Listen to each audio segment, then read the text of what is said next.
Hey guys, ILene Vick here for Teaching Adult Coloring with ILene Vick. It is Monday, September 18th, 7 p.m. Central Standard Time, and I am live. It is week 38 of 2023, and in my neck of the woods, it is currently 67 degrees with a high of 74 and a low of 53. Welcome, welcome, welcome to my broadcast. I'm here for the next 3 hours for coloring, companionship, chat, friendship, giggles, and laughs. Oh, and anything else that pops up. Let me get you back in focus. Welcome to my YouTube peeps who come in and chat with me. That's always fun.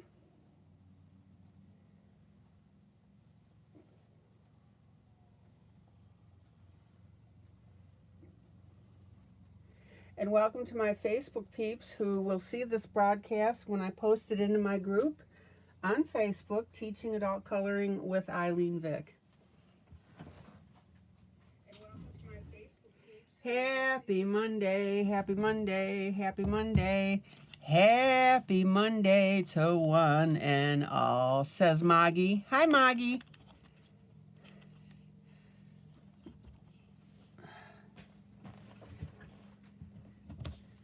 All right. So good to see everybody. Let me just finish setting up a couple things here.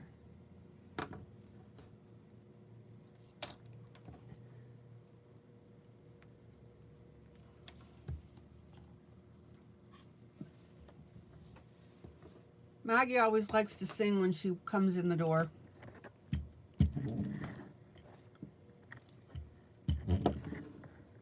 And that's pretty cool.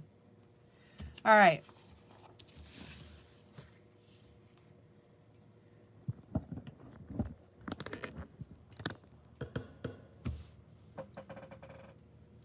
So I've got 3 projects per normal for anybody that's new.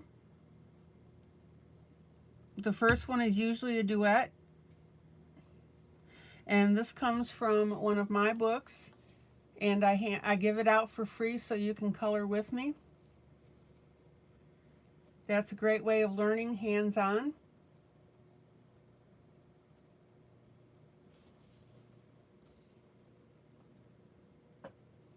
So we've been working on this hummingbird, and this is from Hummingbird's Jubilee, Volume 1. You guys are going nuts over hummingbirds. So that's pretty cool. And then the second project I've been working on has been from my Norman Rockwell book. I've got 2 of these, 2 books. This one is Norman Rockwell's American Life.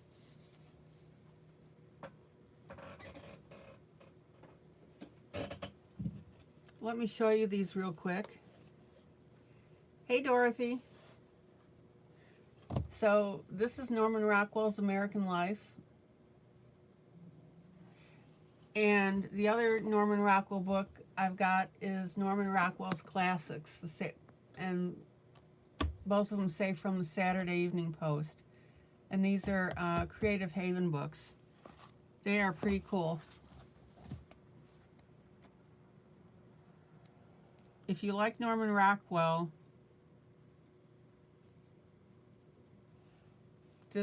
these books are definitely for you. Even just looking at the pictures.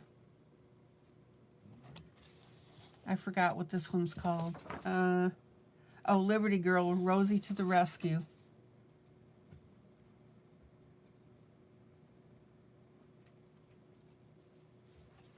Pretty nifty.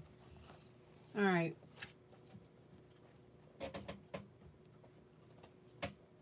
So the one I'm doing here, this is called The Age of Romance.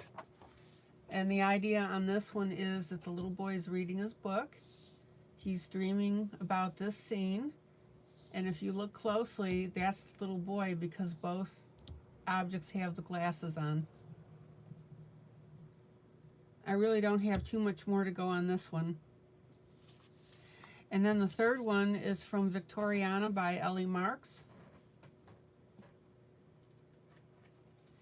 And the thing about this one here is we've got a light area behind the veil, and then of course the normal colors around the outside. So that's what I'm demonstrating by doing this one. Okay. Hi, Angela.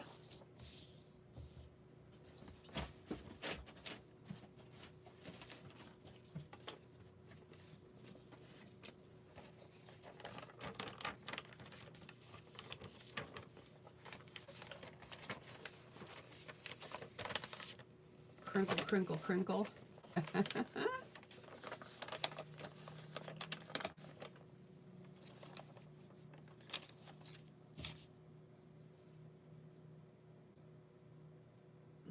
Okay. So, let's get coloring, guys. Good to see everybody. Let me grab my paper towel.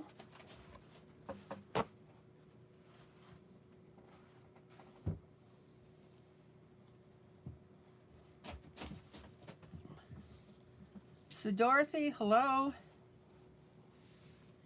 Angela, hello.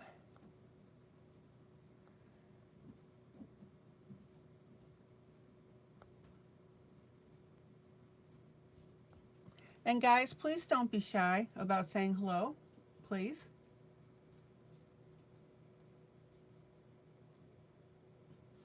All right.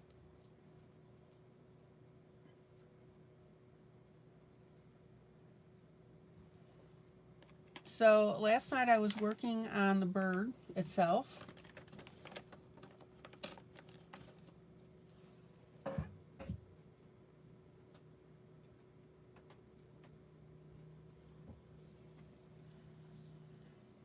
And I was working up some nice tan colors. Oh, let me get my scratch sheet here. And we've got a nice goldish color on the breast.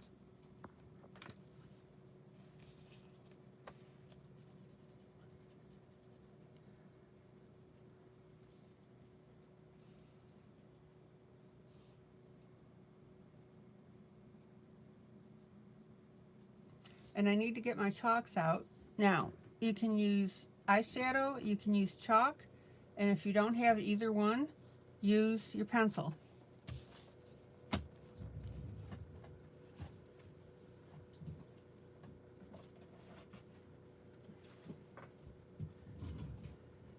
Let me grab this.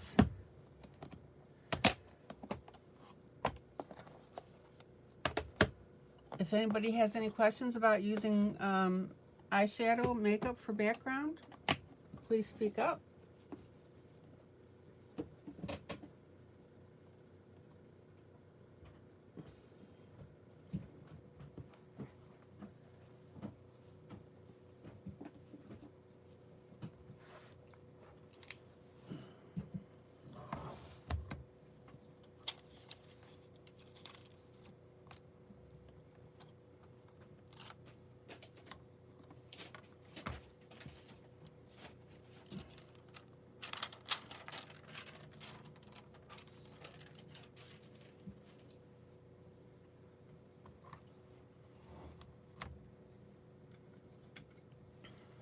And the things that I like to use are my little sponge tip applicators.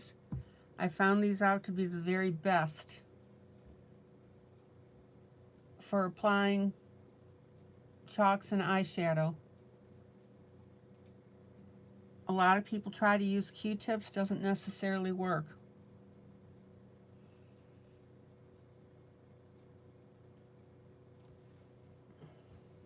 There's Linda.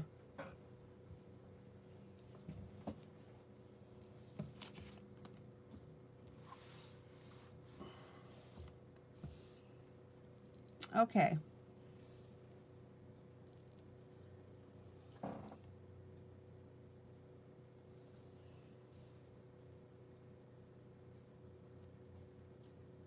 Now, last night I was showing you how to detail the feathers on the breast. that came out beautifully.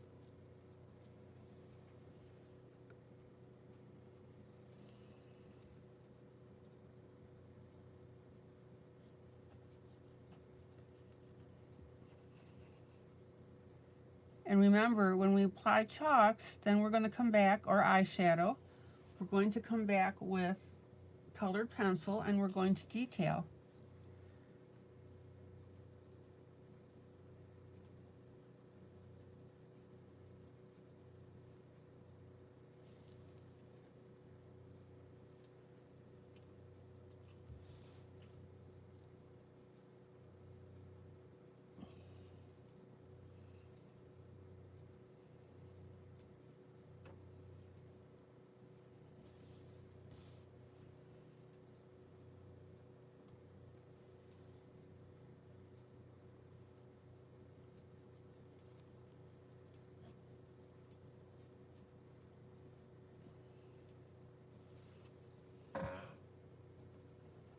All right.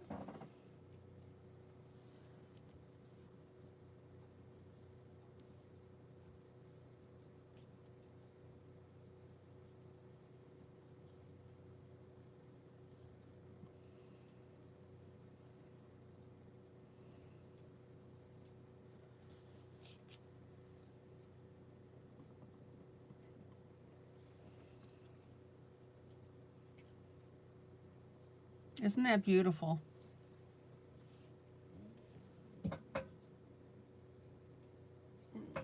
Let me look at something here.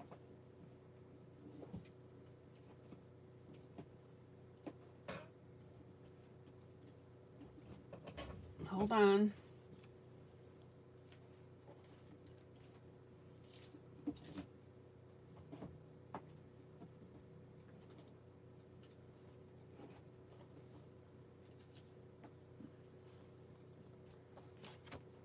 Now, if you have my book, I have pictures on the back. There is a coloring guide for this particular picture.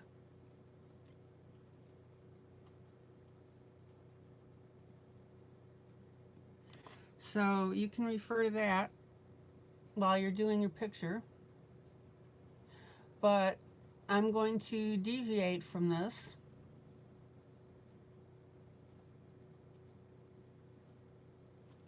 As I'm doing this picture tonight.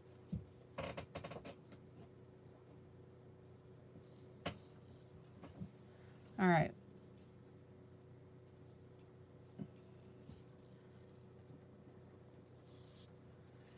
Let's see.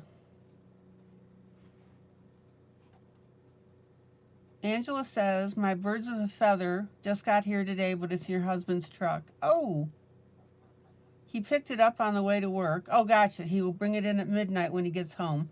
Oh, yay.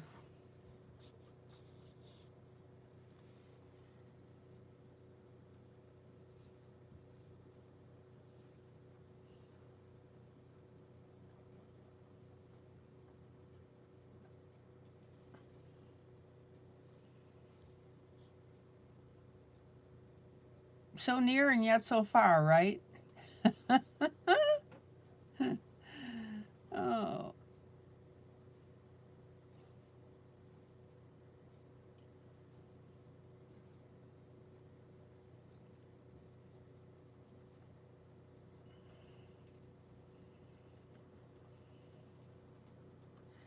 Now, don't forget that we also have the ability to apply chalks and eyeshadow with your blending stumps, and it works beautifully. So you can dip in your color that you want and get into small areas.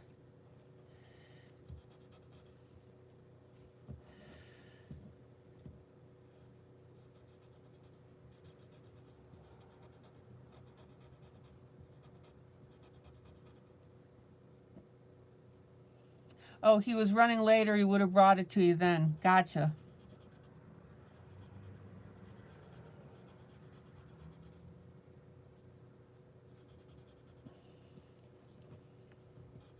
Oh, what a sweetie.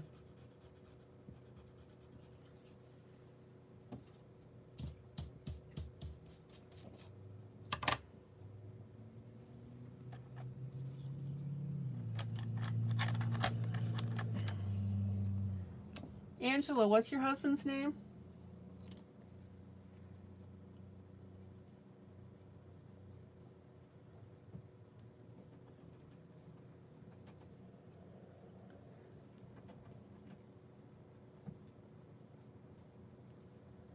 Bobby, gotcha.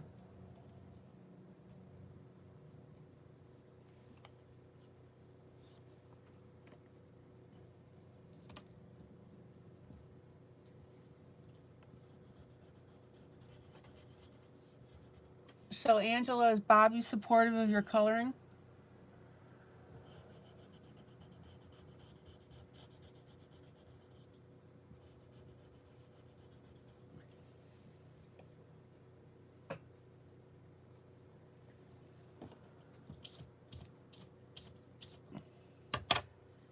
Okay.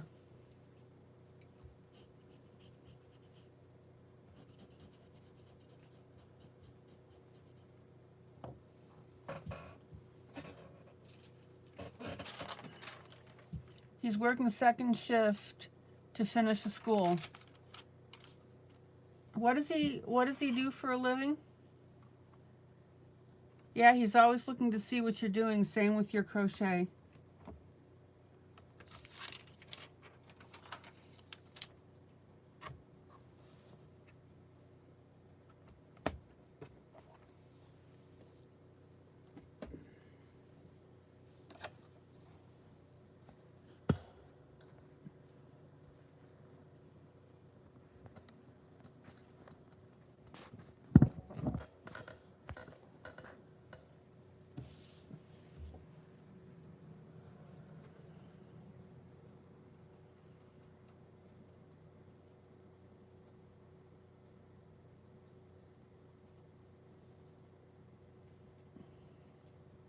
Commercial painting foreman. Oh, and the foreman can't be late.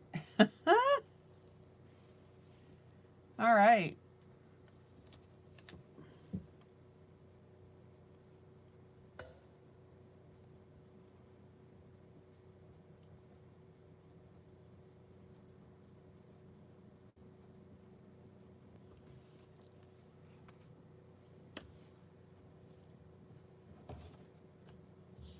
The boss can't be late. So does he have a good crew that's working for him? Okay, guys, check it out.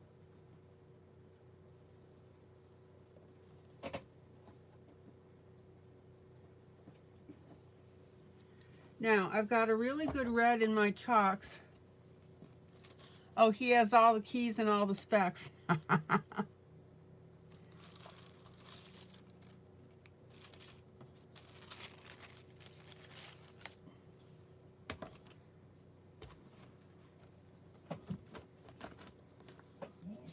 Okay, now this is where I'm going to deviate from the back cover.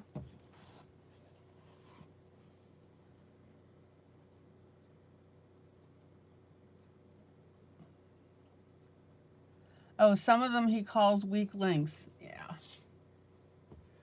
Now, what I'm going to do is I'm going to color the crown of the hummingbird red.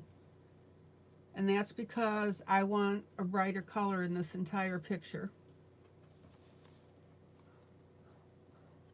So I'm going to use the point of my blending stump.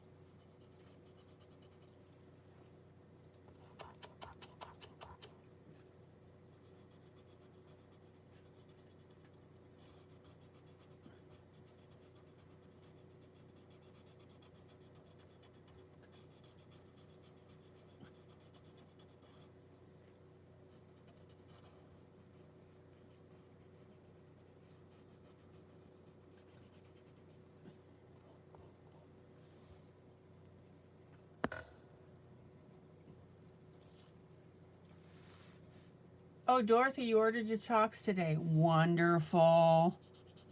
Which set did you get?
You got the Faber-Castell.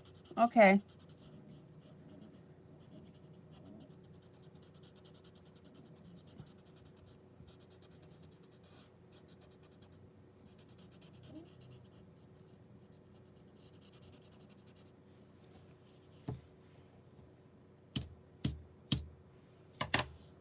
Oh, is that beautiful?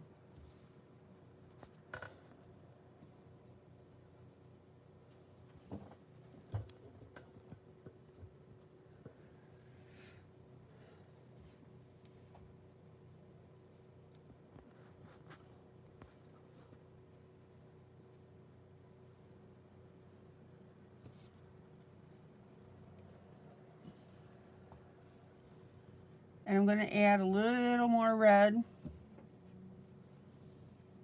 by the eye.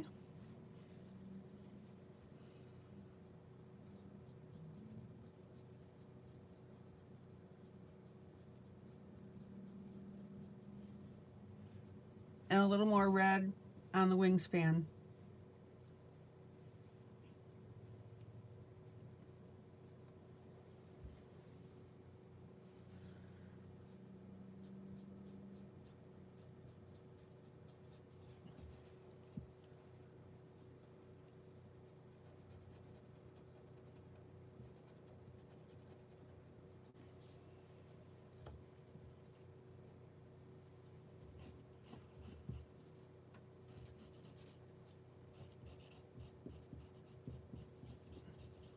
Are any of you using your... Hi, Judy.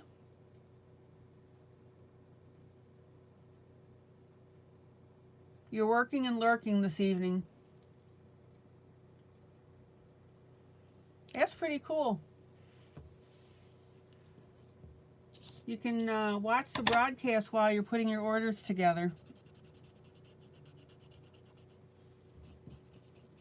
Okay. Isn't that beautiful?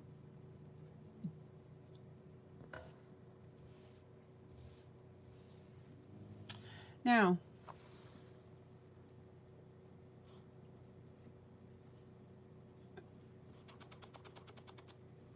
I'm going to add a blue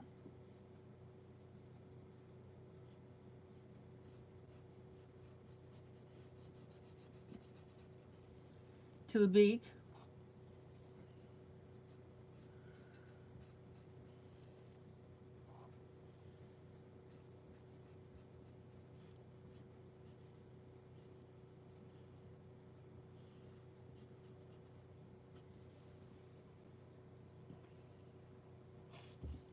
Don't go too dark with it, but you want that grayish blue color.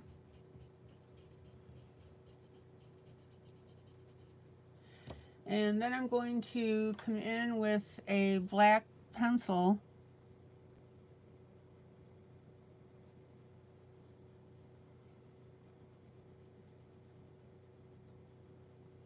and detail in underneath.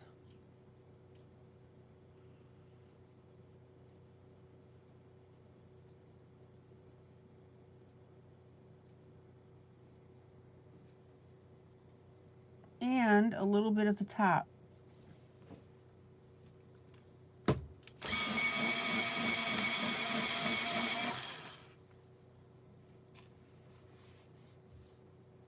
Judy, what are you working on?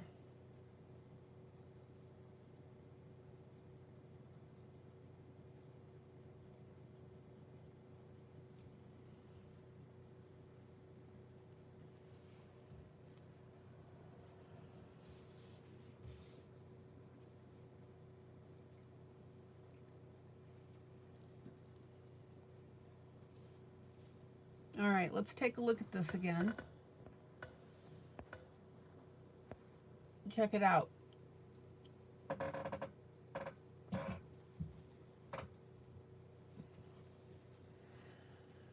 Okay, now that we've got all the base colors in with our eyeshadow, now we're going to start detailing this puppy in.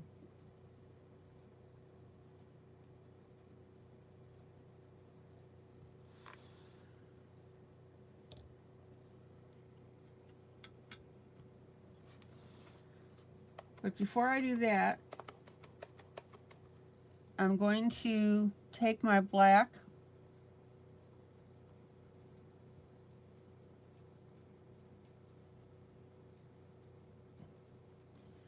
and I'm going to add it like this, and we're still going to see that lighter gray underneath.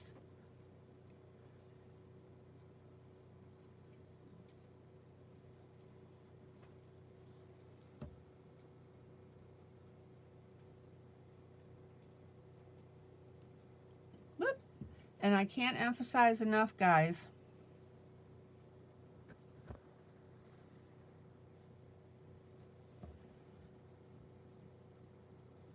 when you're putting your colors down, the best look of this is on anything is going to be what? Different shades.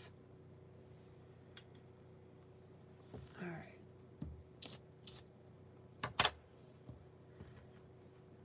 Let me put my chalks away. Polymer clay flowers. Yep.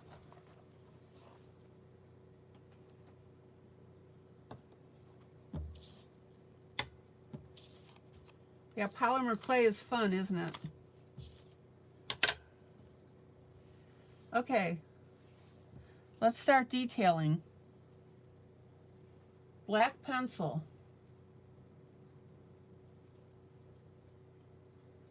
And remember how I've told you that black pencils come in different shades?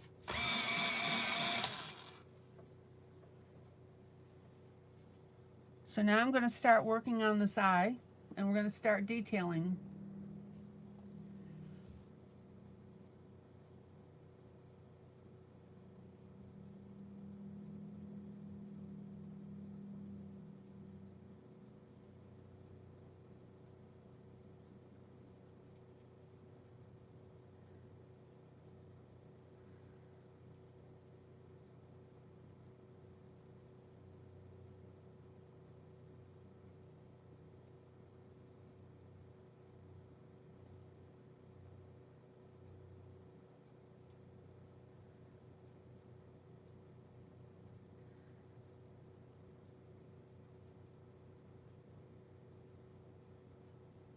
Isn't that gorgeous? Boom. Piece comes to life.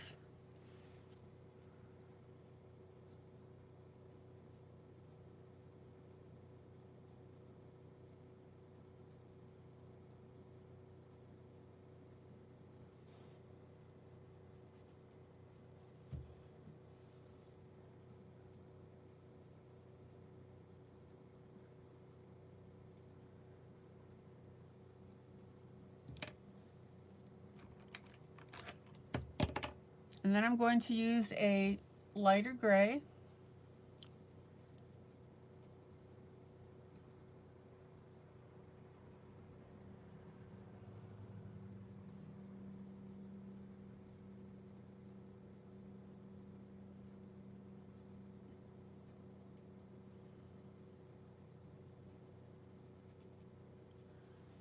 For that color around the eye.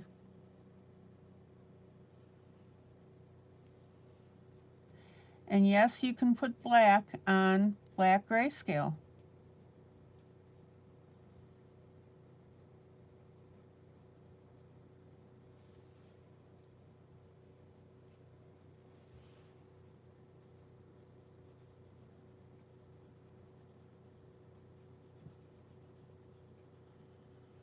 Now, I'm going to use the lighter gray. It's actually a medium gray, and I'm going to use it on that area here. I've got the lighter gray here that I put with the eyeshadow, and then I just put this black in here. And now I'm coming in with this lighter gray on the black.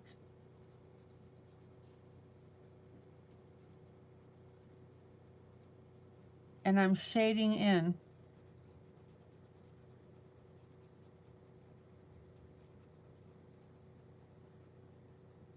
Now, notice I'm not completely coloring in the whole spot.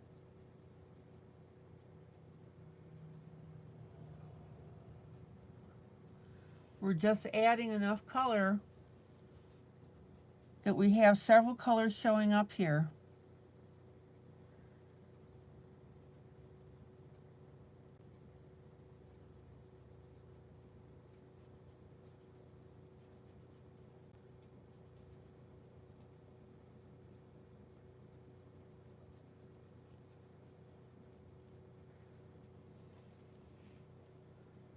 Isn't that beautiful?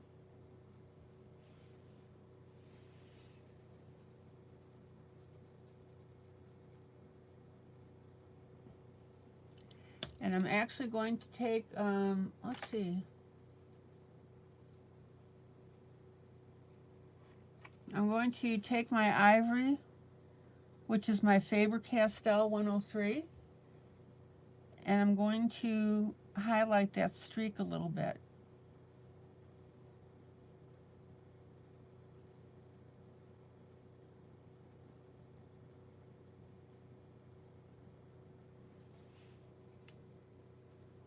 Who's coloring with me tonight?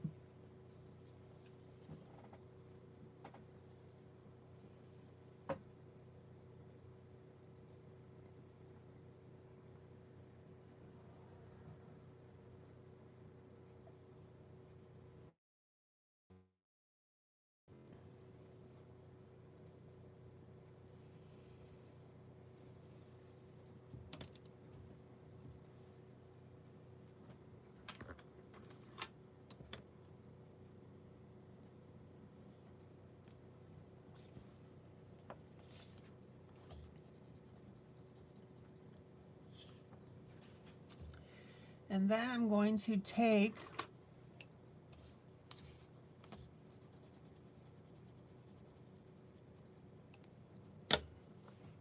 a gold color pencil, which is this color here. Now, I don't want anybody worrying about matching my colors exactly. That's not the point of this color along and tutorial.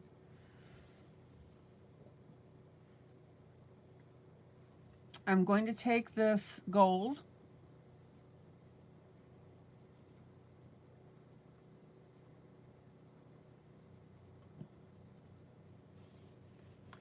and I'm going to highlight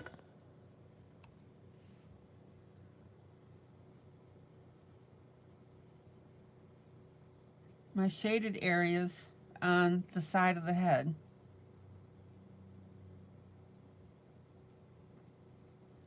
Check it out.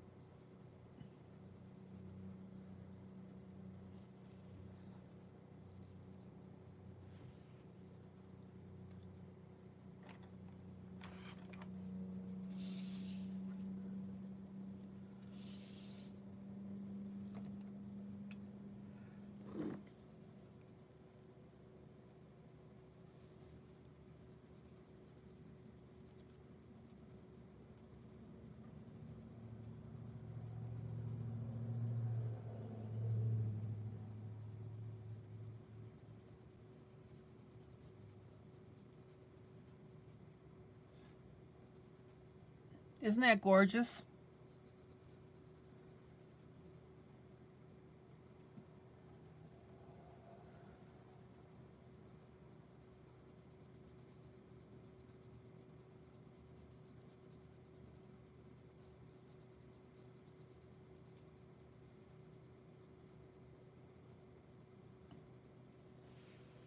Now, for anybody watching this broadcast, if you would like a copy of this hummingbird picture, and then you can go back and watch the videos, just please speak up.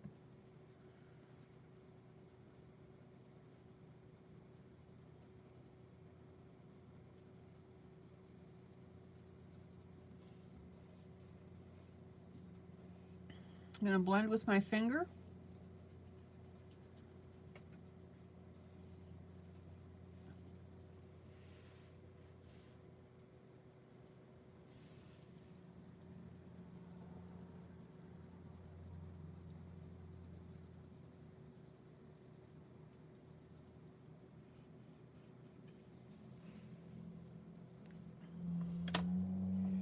also going to take a darker gray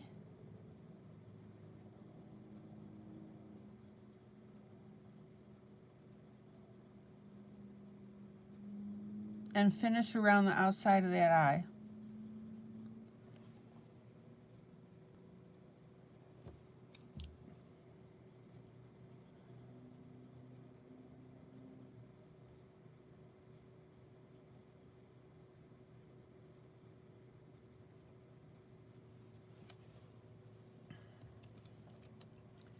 And then I'm going to go back with my black because I still want that a little bit more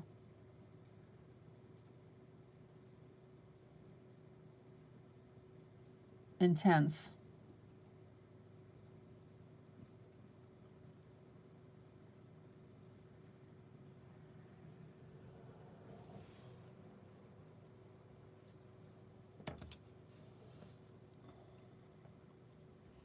All right.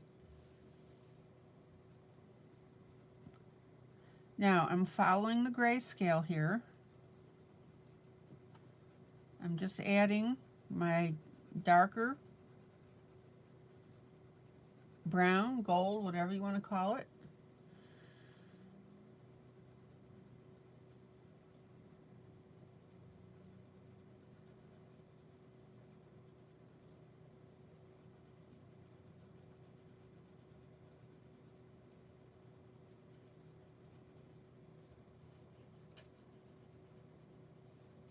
And blending that in.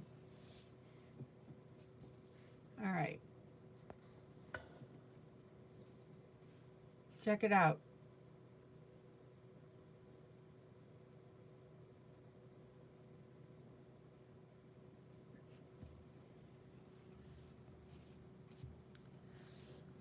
Let's see.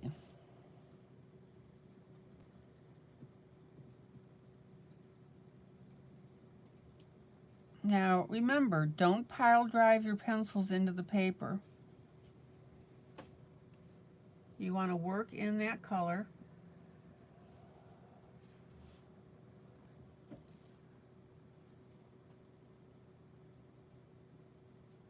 As you go along.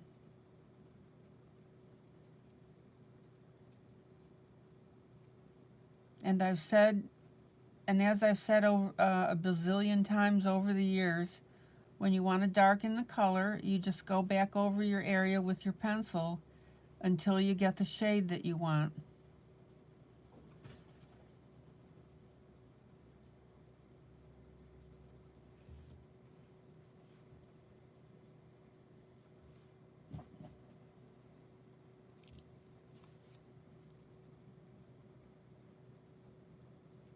That's how grayscale works.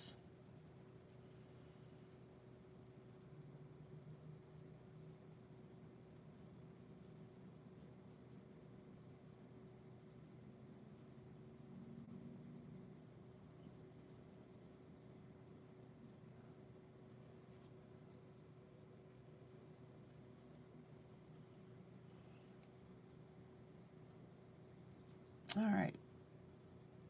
So then I'm going to come down underneath this white spot.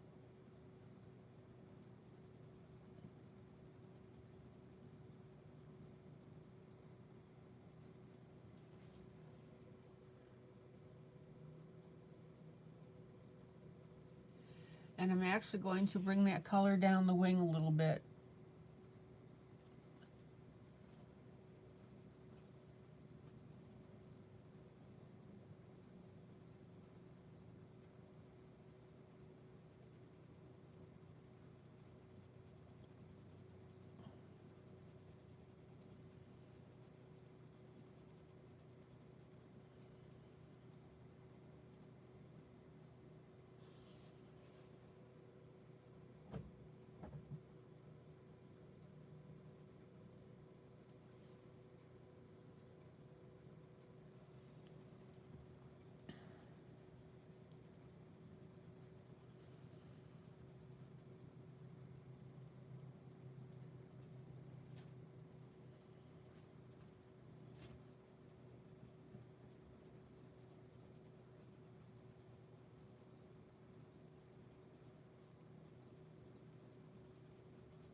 Any questions? And then I'm going to bring that color down here where we've got our little white poof here.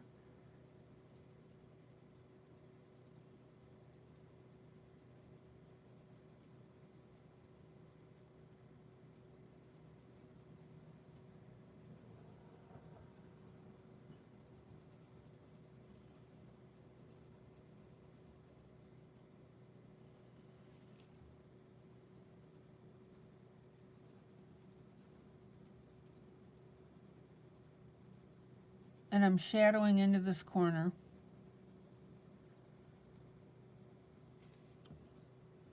I'm going to pop a little bit of dark gray in there.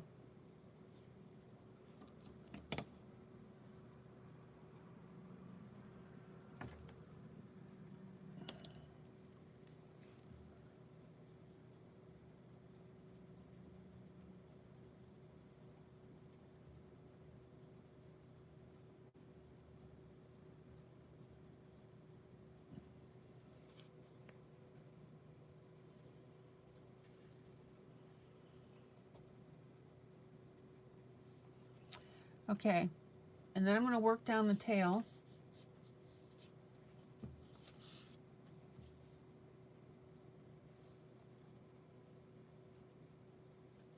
Now, if anybody has any questions, comments, speak up. That's why I'm live.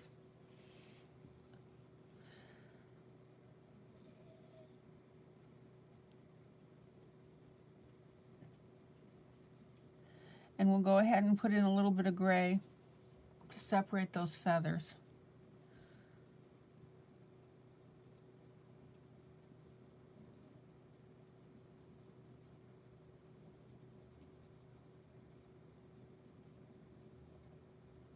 Now, this is where you use your artistic inspiration,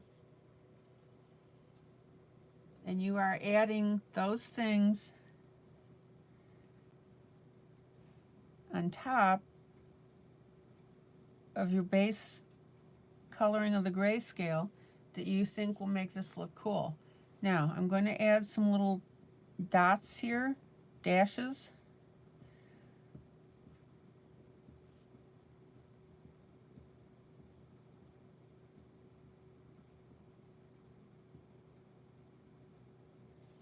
On the feathers.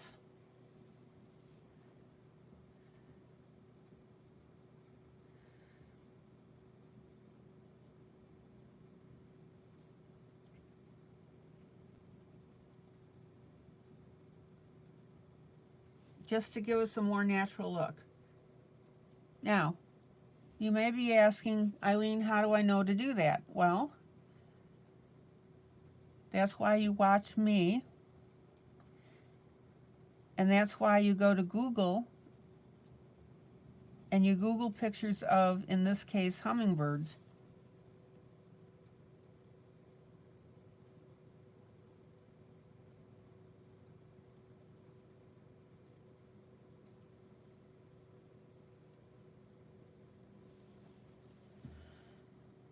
And that's how you learn.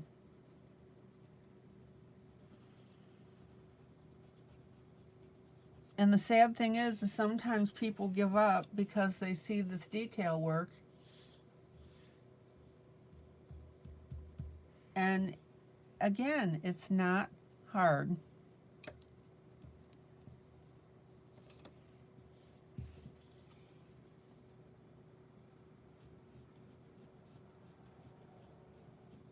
Okay, dark gray.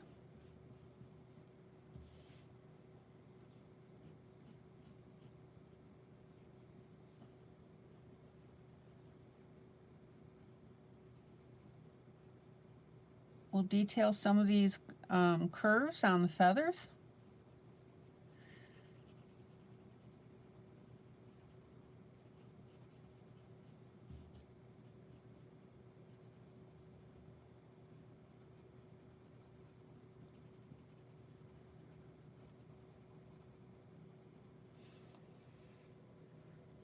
Isn't that beautiful? But we need to blend that in. You don't just slap a line down there and leave it.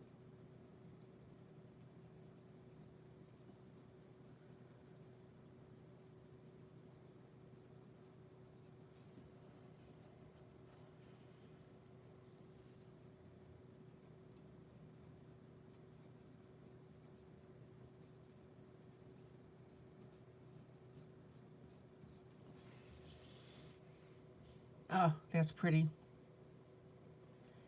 And I think I'm going to pop in a little more black here. I want that to be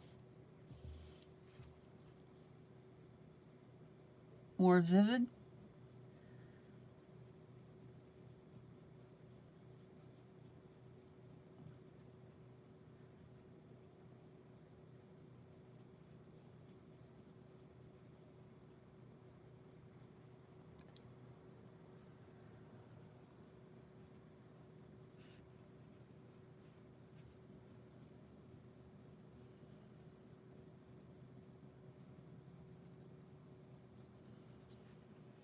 And notice that I finger blend this, because what that does is that smooths out your pencil and blends it into what you're coloring.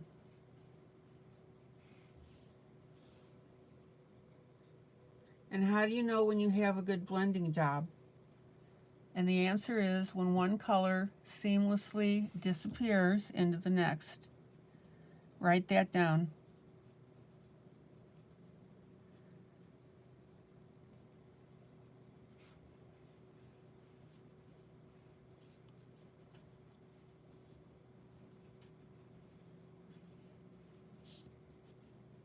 When one color seamlessly disappears into the next.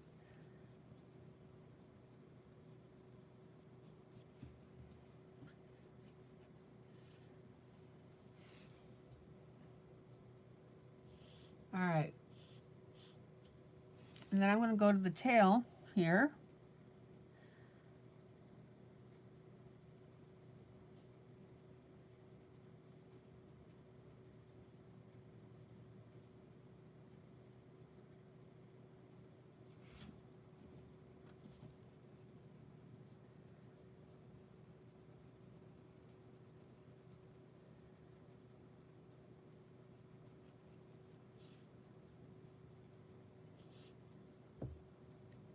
And edge this in black. See it?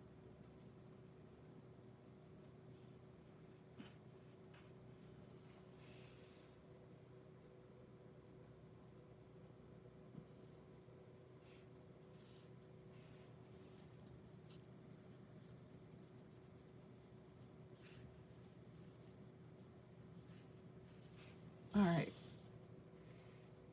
Let me pull out so you can see this.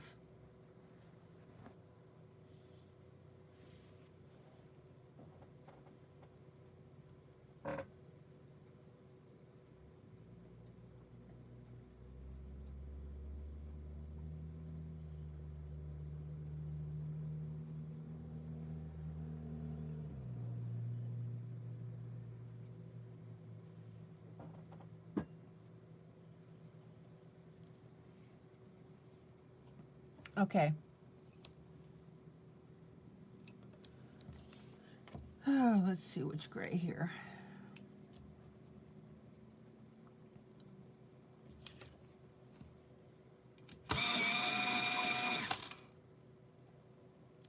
Now, when I'm doing grayscale,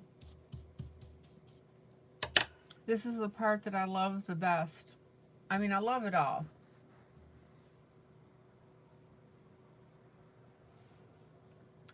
Let me move my camera just a little bit.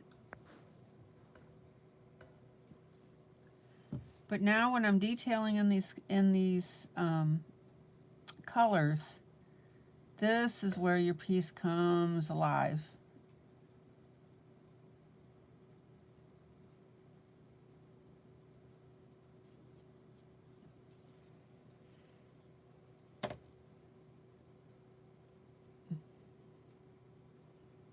Let's see, I need to get a darker gray.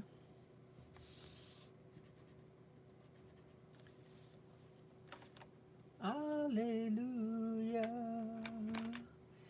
Amen, amen.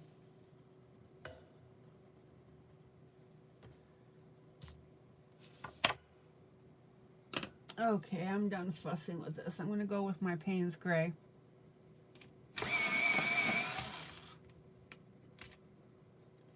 Payne's Gray is one of my fav colors.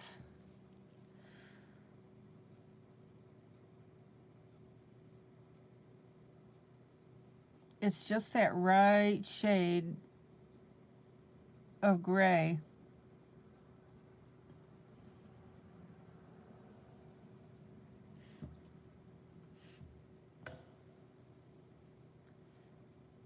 That works beautifully.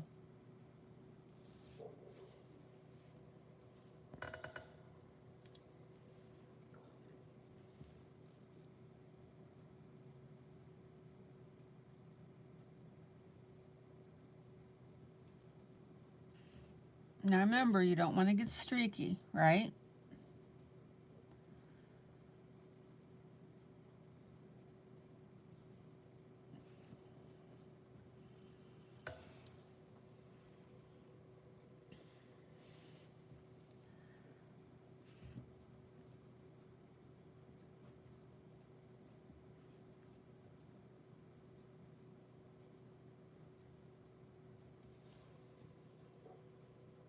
Check it out. See the difference between the two?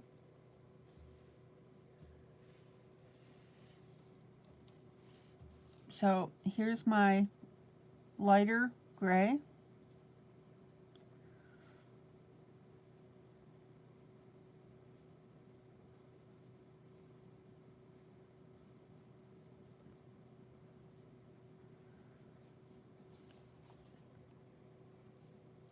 And then my darker gray. Hey, Kathy. Hi, Sandy.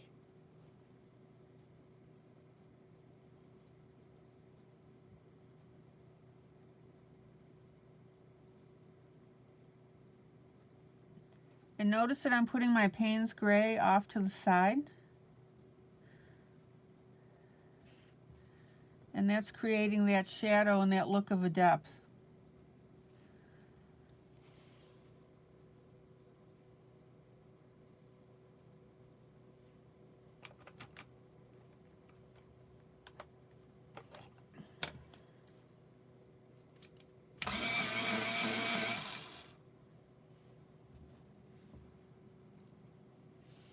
And then I'm going to pop in with my white because I want to kick that back up a little bit because I've been blending.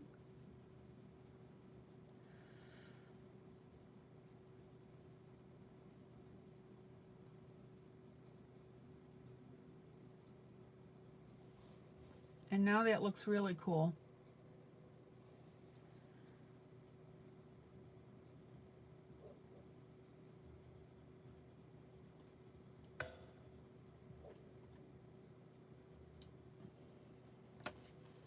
Now I want to soften this line a little bit.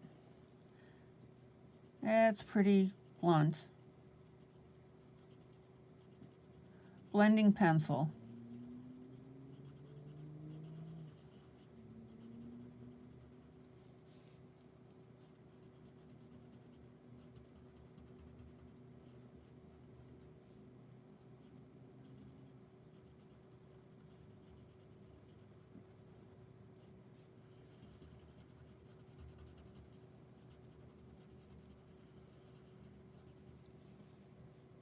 Now, when you're doing a coloring like this, you know how when you sit and you look at a picture, your face is not like right into the picture.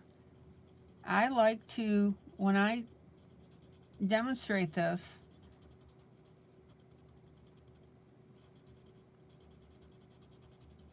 I like to bring in the camera close up so you can see what I'm doing.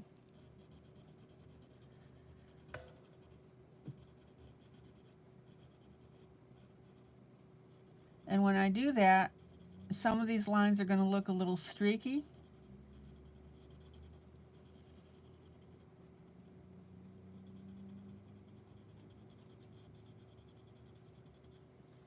But when I pull out, you're going to see the effect. Boom. Isn't that beautiful? Look how puffy that looks.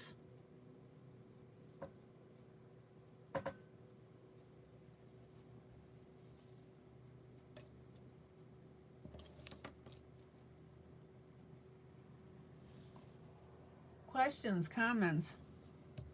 Again, guys, not hard. You're getting beautiful results here. So now I'm going to come back in with my brown.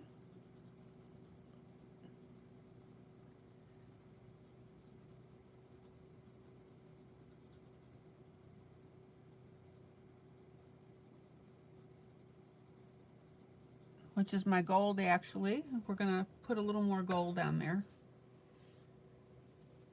Isn't that beautiful?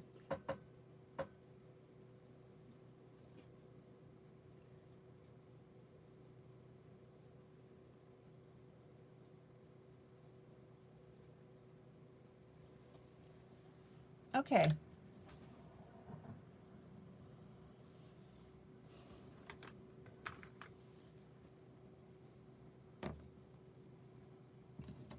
Payne's Gray pencil, Faber-Castell. One of my workhorse pencils. And we're going to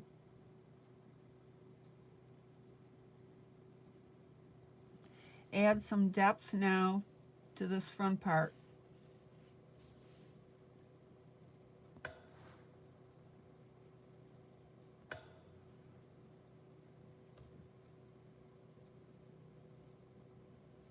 Is everybody getting the hang of this?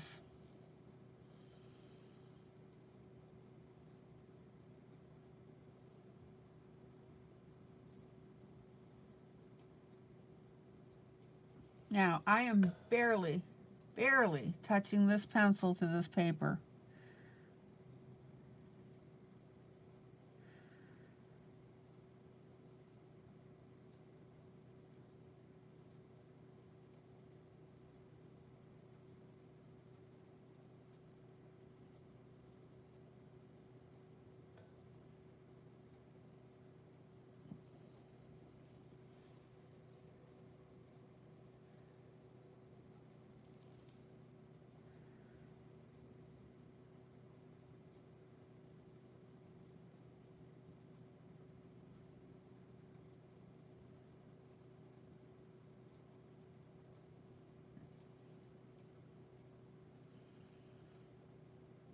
Now, one thing I want you to notice is that when I'm putting in this color, it's a little bit darker in the center of the line that I'm coloring, and then I'm on either side of that line, I'm very lightly working in my gray. And that's what makes this look dimensional, because you have the darker channel in the center and then a little bit of the gray on the outside of that, right? You're creating that blending effect.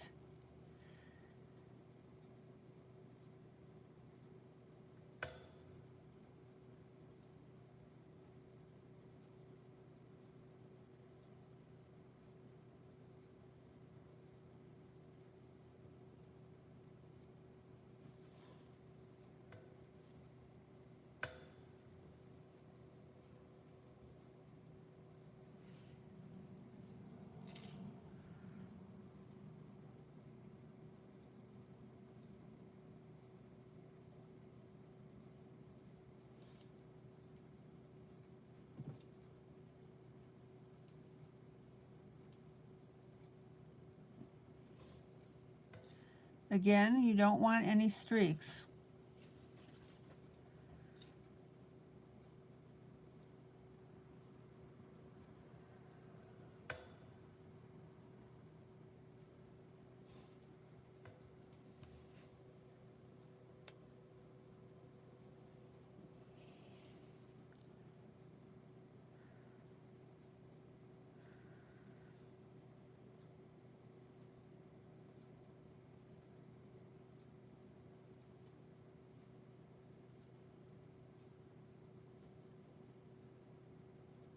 And don't forget your area up above that orange.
Now, when you get into your darker area here, you may have to guess a little bit,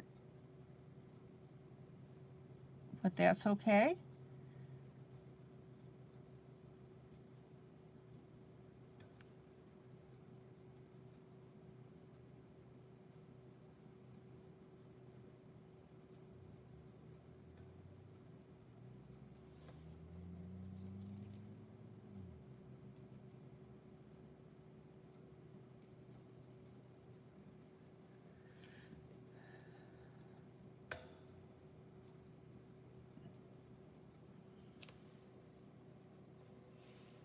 All right, let me pull out.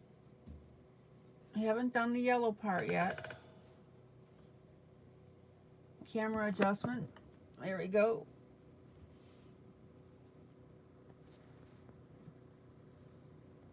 Check it out.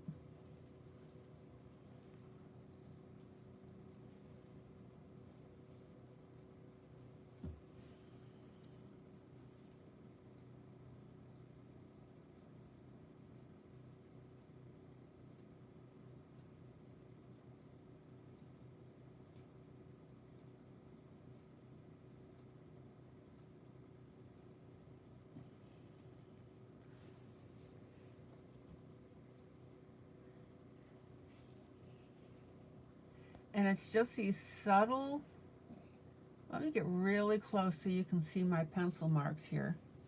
It's just those subtle little touches here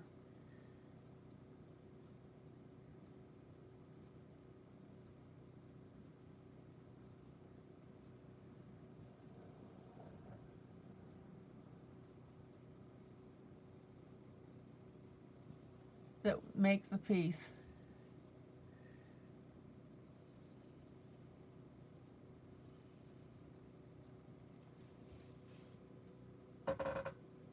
Isn't that beautiful?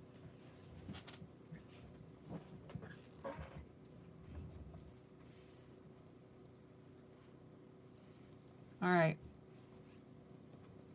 Hold on, water break.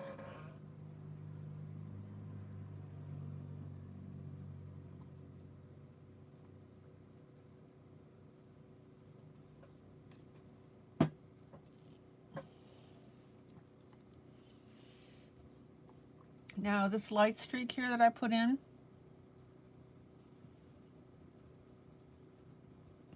I'm going to brown it up.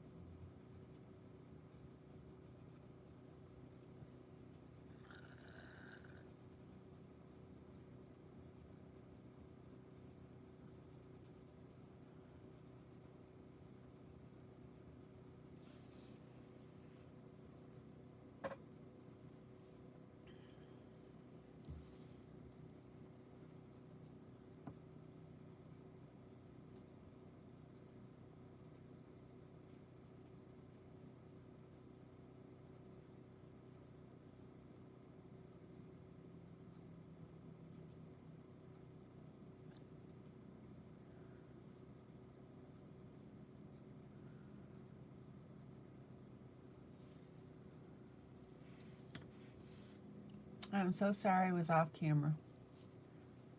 I'm just detailing my yellow a little more.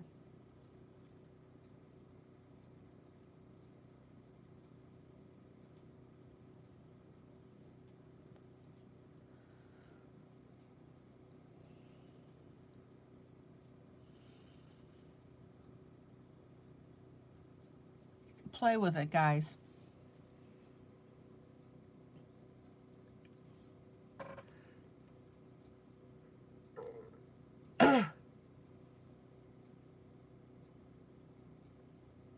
Okay, let's detail one more area.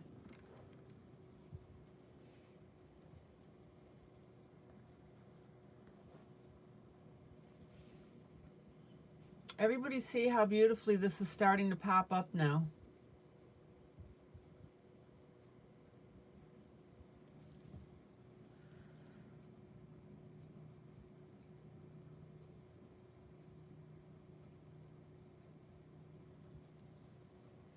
Just adding a little extra to the eye.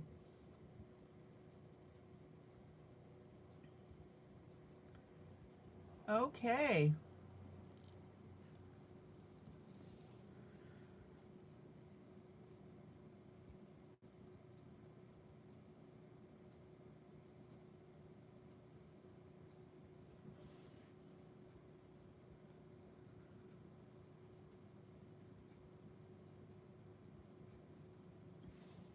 Let's start detailing the crown here.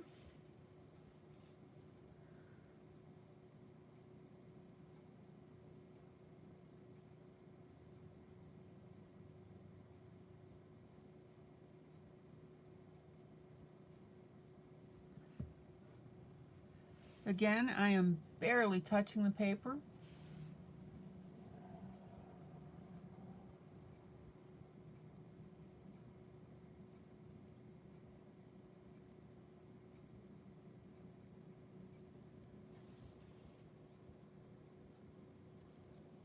I'm actually going to bring a little more red into this.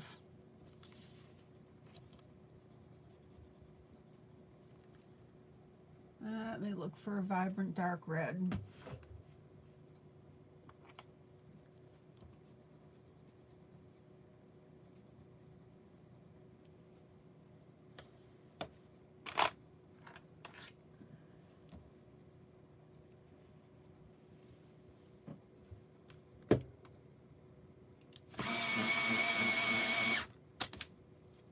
This is an Arteza garnet red.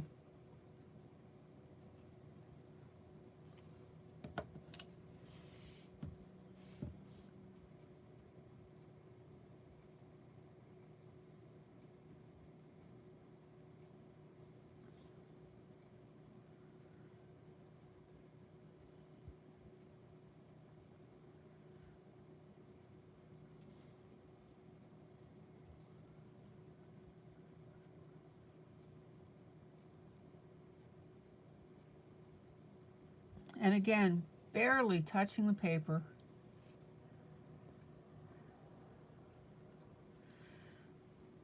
Questions, comments?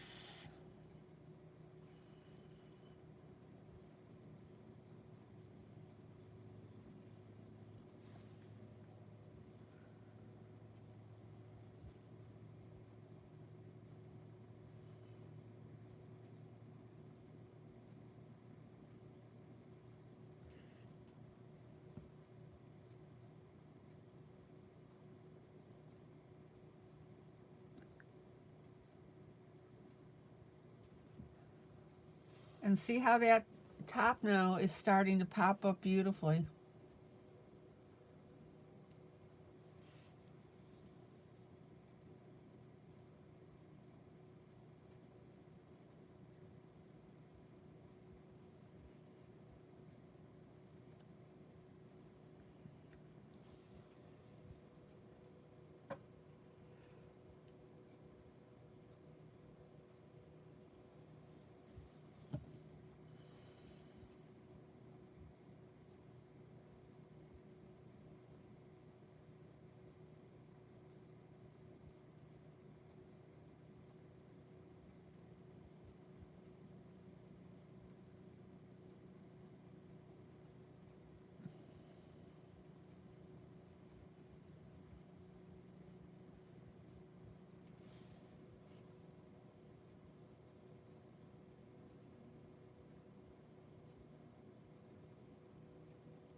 Okay.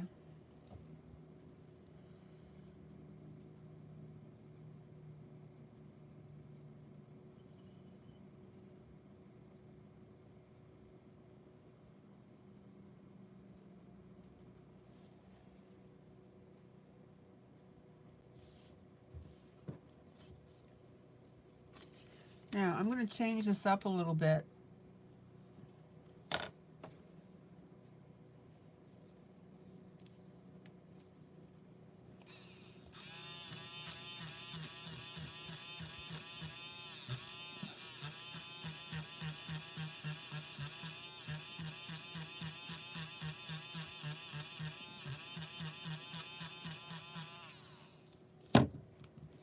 I'm going to come in with my gold.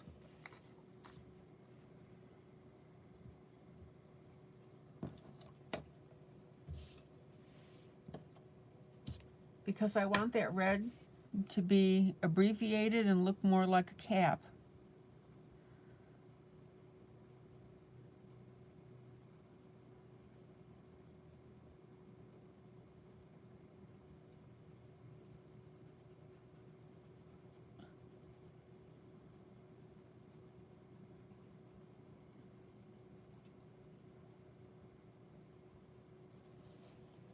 Oh yeah, little change of plan here.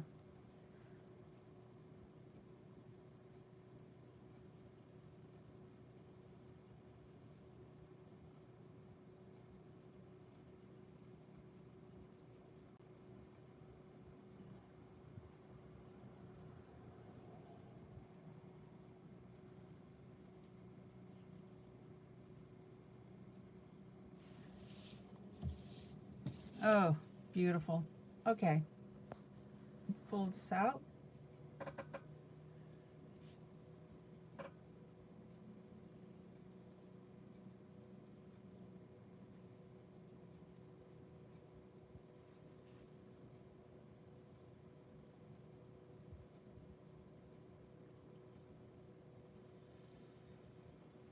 Any questions about how I'm detailing this?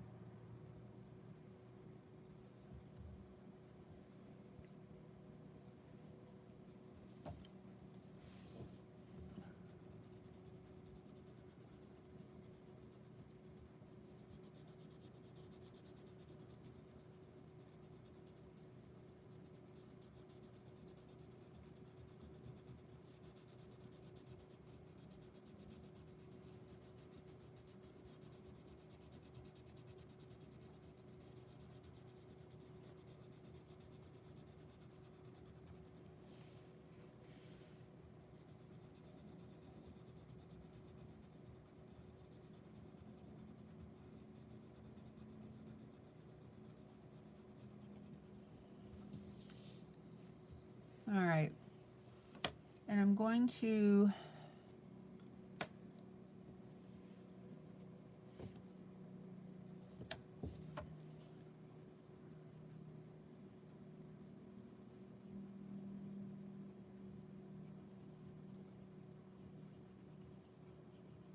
edge this section here.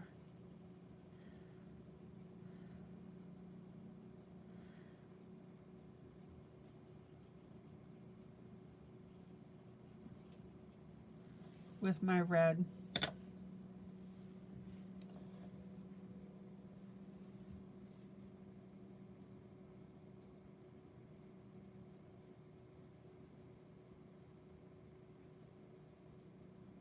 Two shades of it.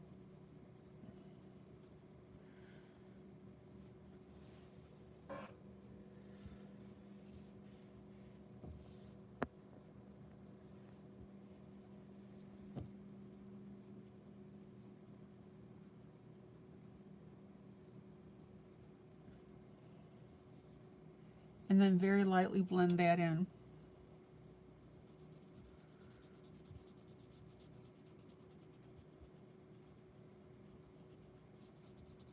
Are you learning something?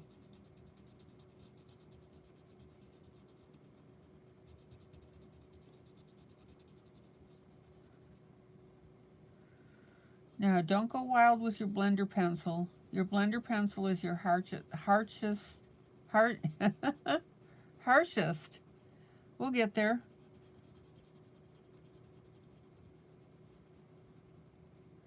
Blending medium.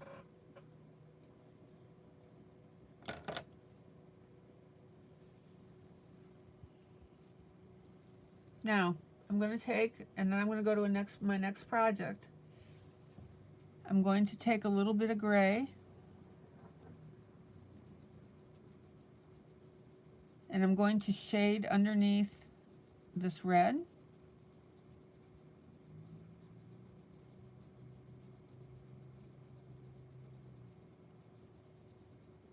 I'm actually shadowing, and that red's going to look like a cap.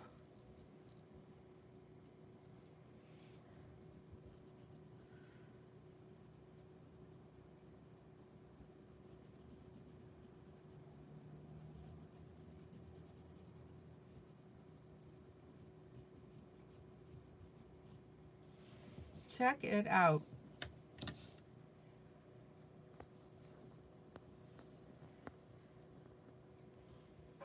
What do you think? I am so thirsty tonight, and I don't know why.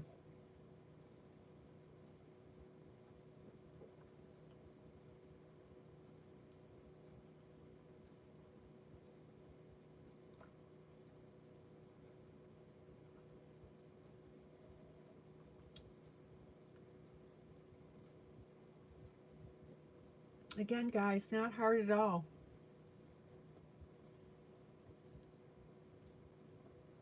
Work your details. All I'm doing is working the details.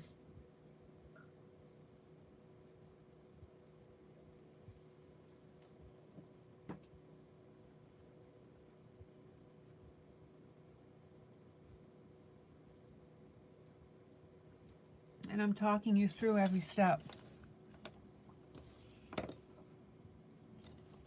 Okay, so we'll detail some more tomorrow. Hopefully we'll get this done. Although I must say I've been just enjoying it like you wouldn't believe.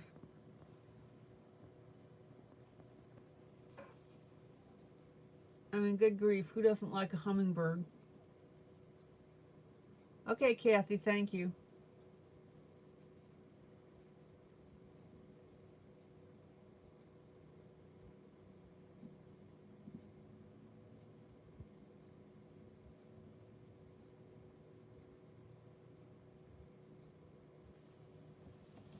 Okay, project number 2.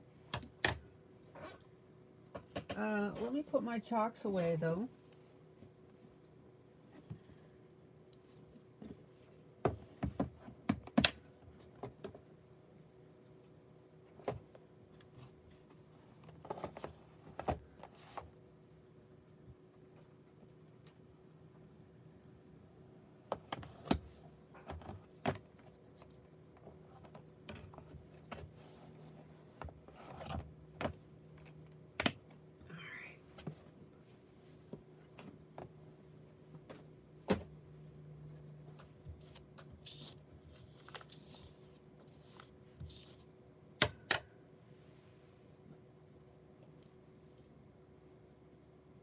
Oh, your budgies are on 4 eggs?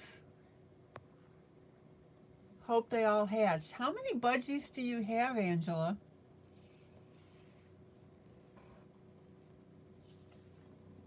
That's pretty cool.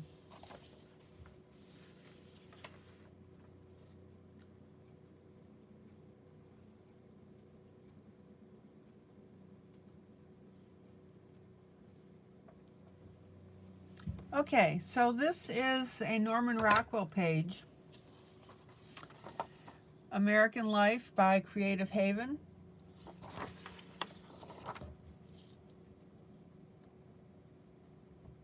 You have 7? Wow.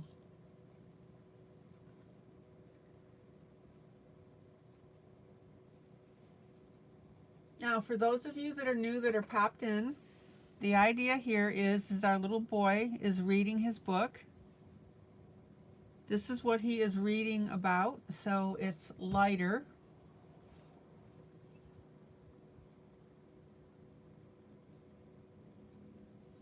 And he is imagining himself in this picture because if you look closely, our knight has glasses just like the little boy does.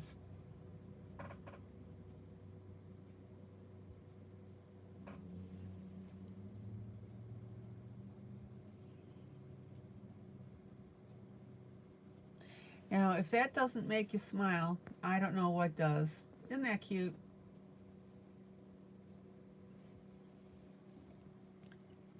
All right.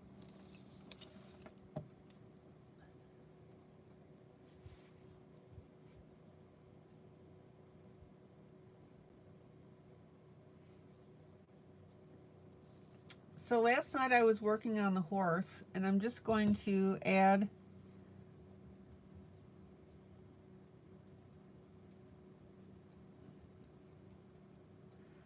some gold to it.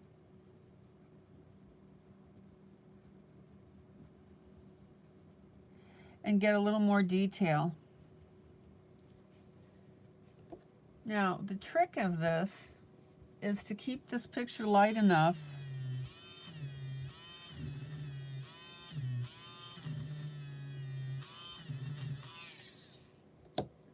that it still looks like it's his imagination, but not having it look too washed out.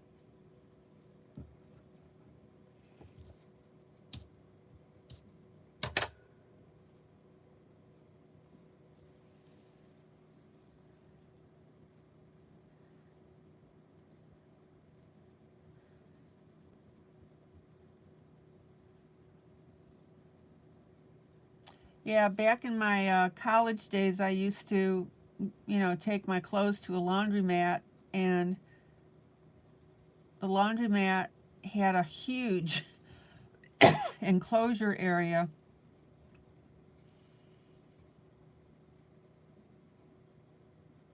And had a bunch of birds. It was so neat. And yeah, the chirping was really cool.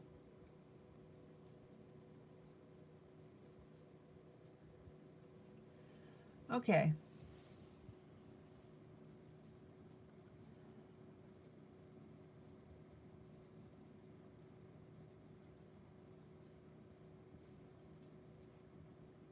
So I'm just adding a little bit of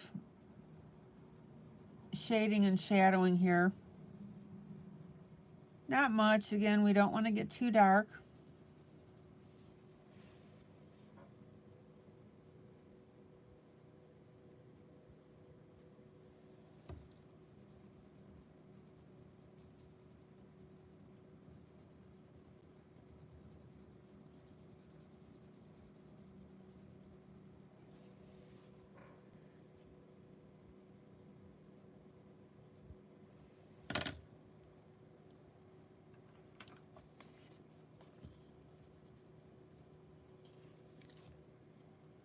And then I'm going to work with a dark brown here.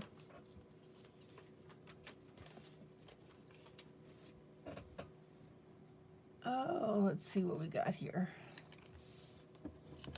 Okay, Kathy, thank you.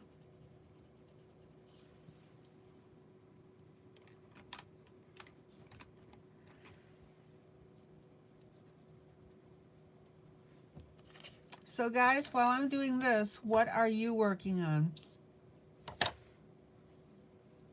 So let's go ahead and get these reins done.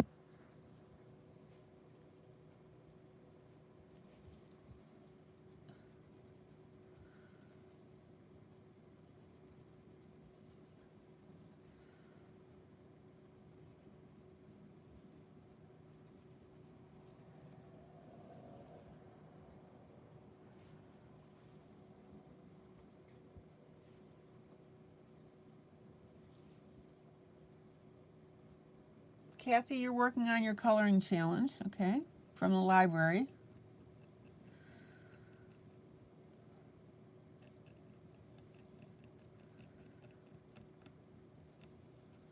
What is it a picture of?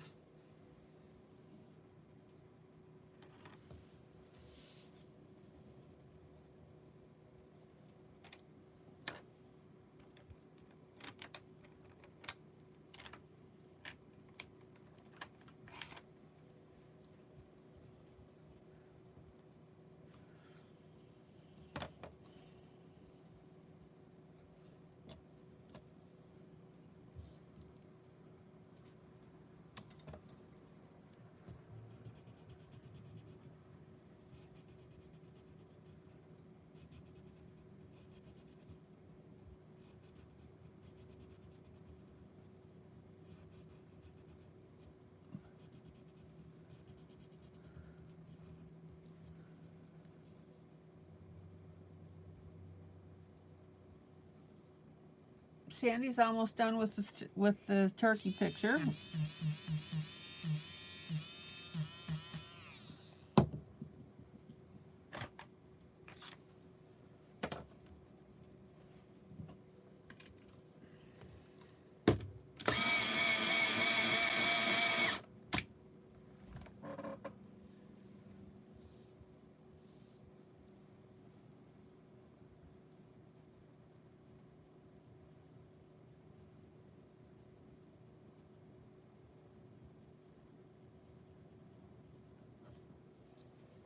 Your grandson's picture looks really good.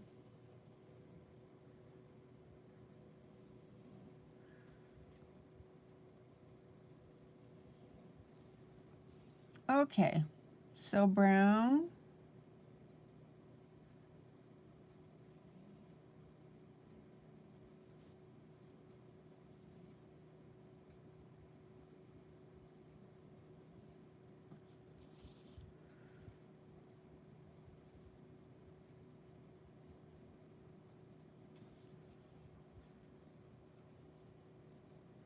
Kathy, you're on a country farm scene. All right.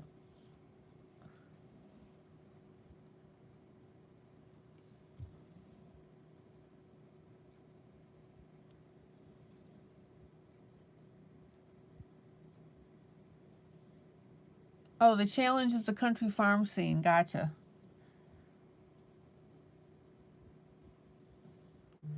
Maggie says she isn't working on anything because she's talking to Larry.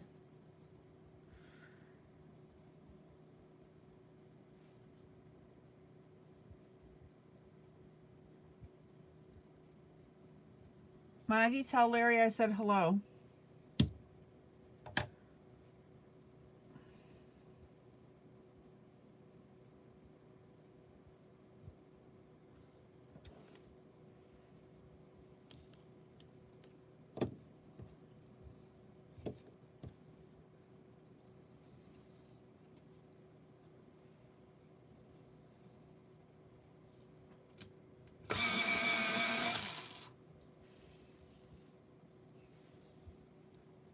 All right, and I'm going to make this brown.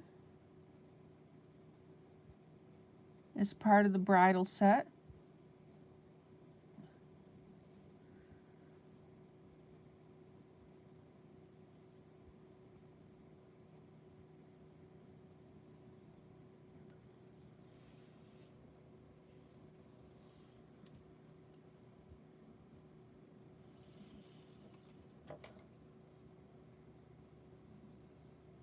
Oh, he says to say hello, and he loves the hummingbird.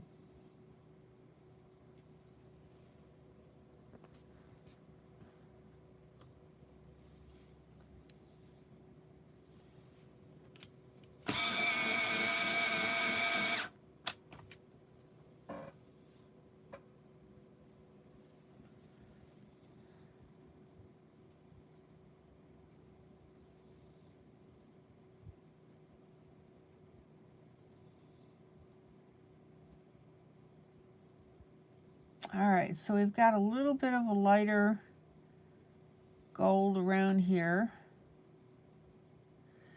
And I'm going to grab a red and we'll pink up whatever these are, make them like little jewels.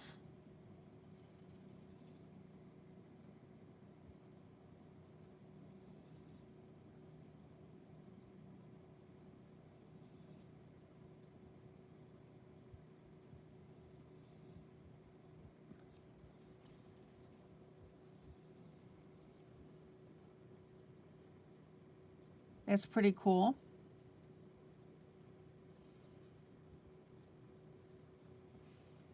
And then I'm going to come down here on the left. It looks like I missed one of the flowers.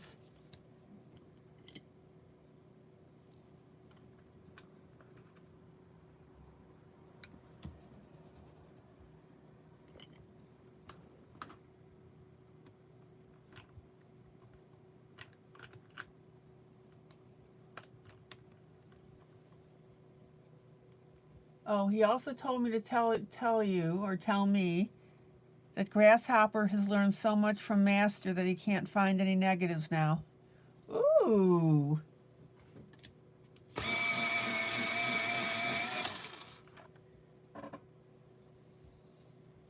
Thank you, Larry.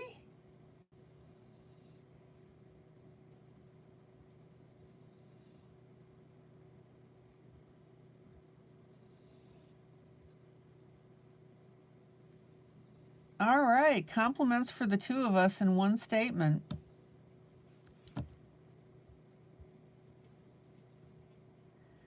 Maggie, that's a big compliment to you.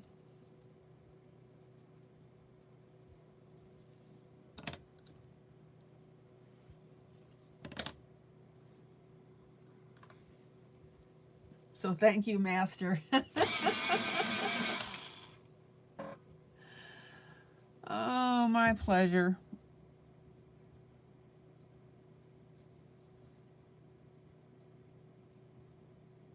Well, the reason I'm able to do that, guys, is support from you.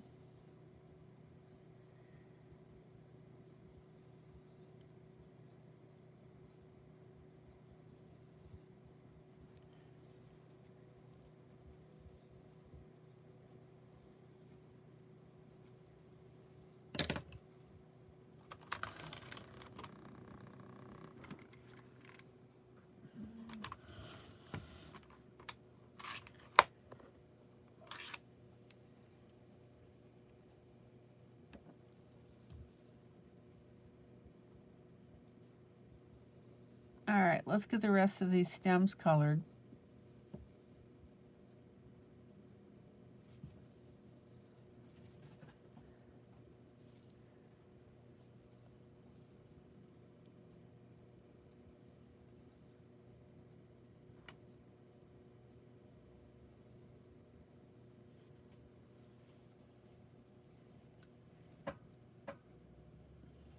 I'll tell you what, when I see you guys posting in other sites, you make me proud. You really do. Alright, let me pull out here.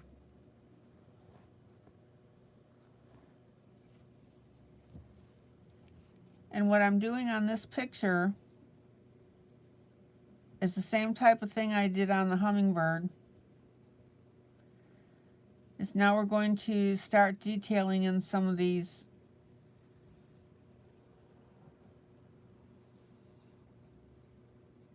parts.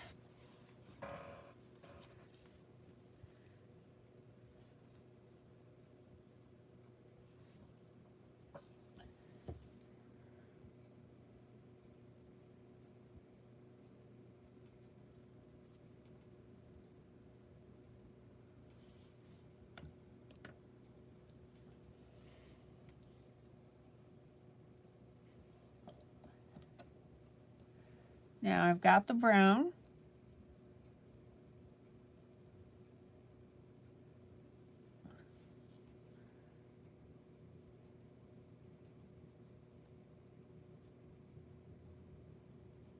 It's holding our sword.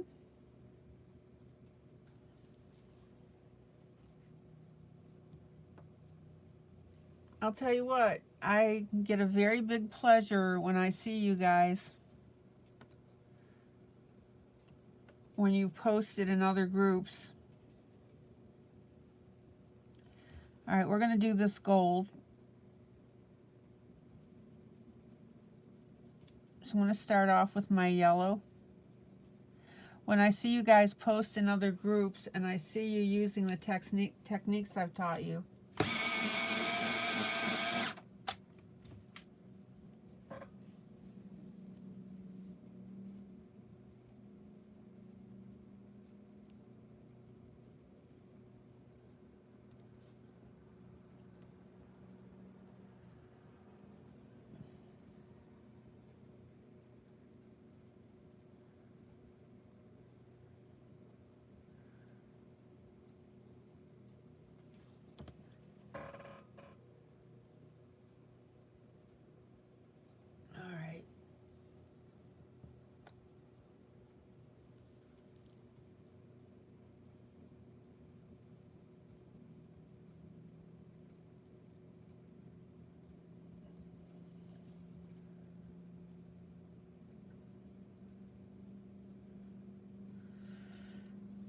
okay. So highlighting here in brown.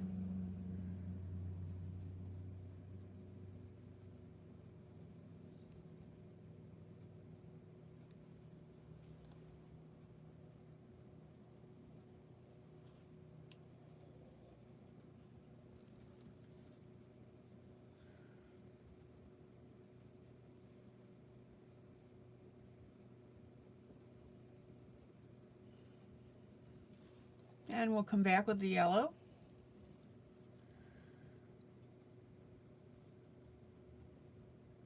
And guys, I really hope that when you're posting, based on what you've learned, that brings you a huge sense of accomplishment. You deserve it.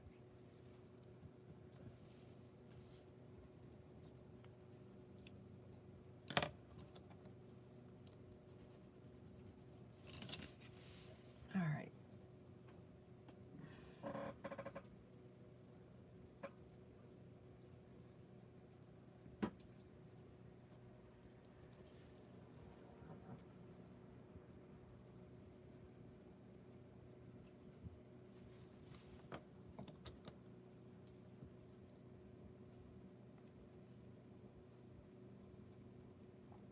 We'll put in a little silver holder here.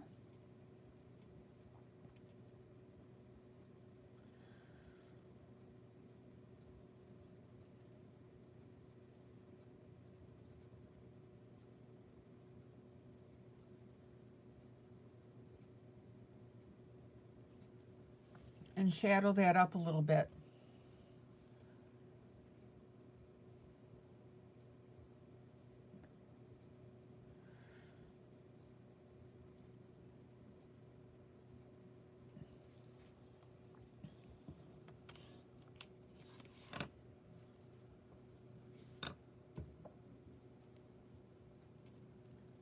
And then a little bit of Payne's gray here, just to get some dimension.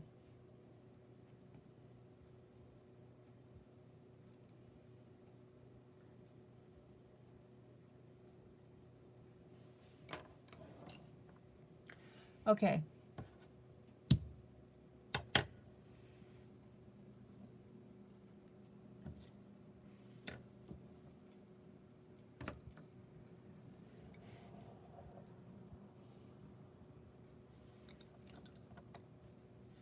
And I'm also going to add a little bit of Payne's gray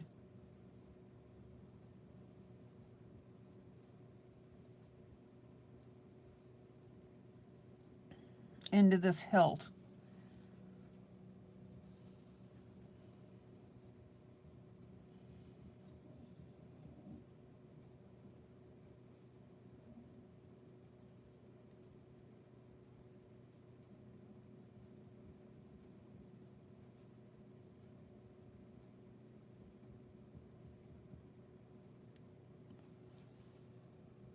All right.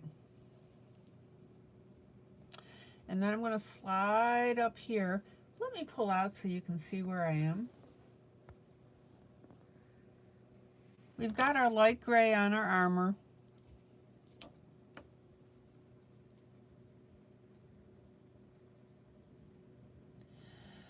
I'm going to come in with a darker gray.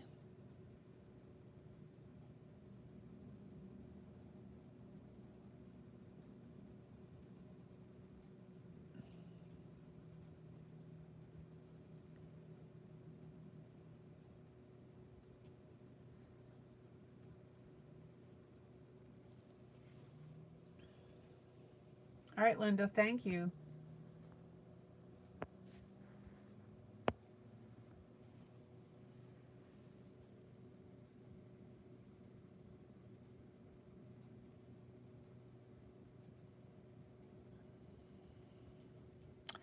Oh, and yesterday we were talking about various movies. I ended up watching Soylent Green last night.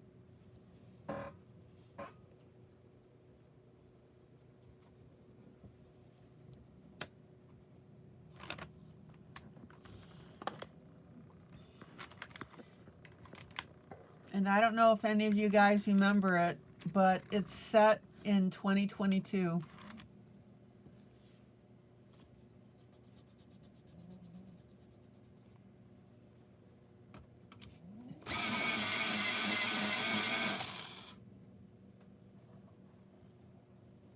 I had forgotten that. Okay. Oh, Angela, it scared you to death years ago? Oh.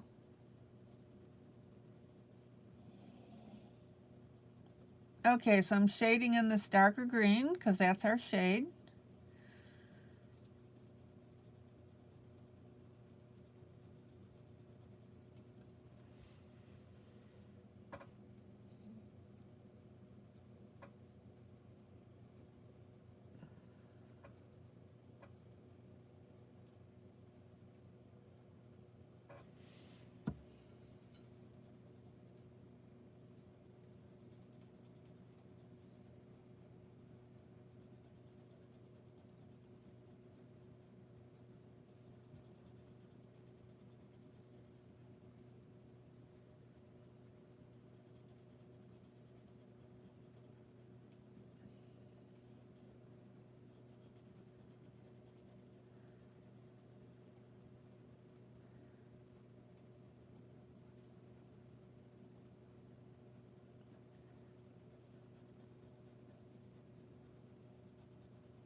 And then we'll put a little bit of green. Oh, Angela, you watched it from your bedroom door because Mama did not. Did not want you kids to see it. Oh, so you snuck in.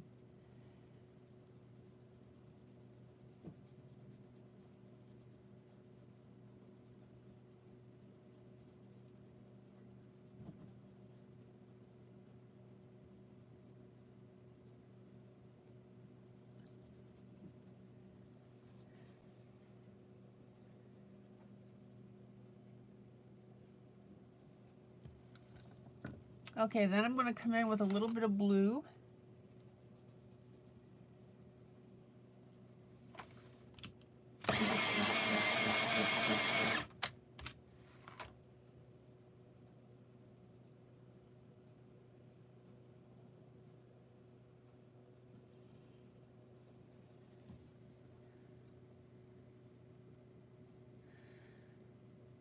Yeah, don't anybody give it away.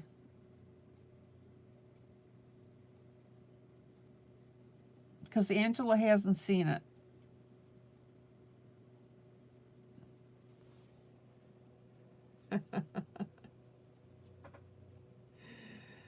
Oh.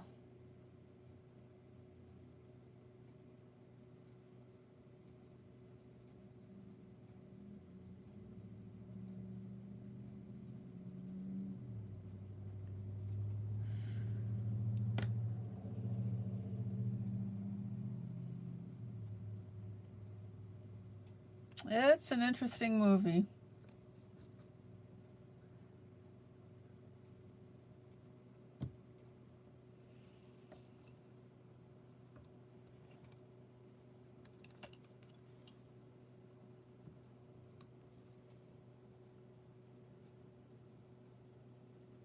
Oh, did I misspeak, Angela? Yeah, Kathy. Sorry.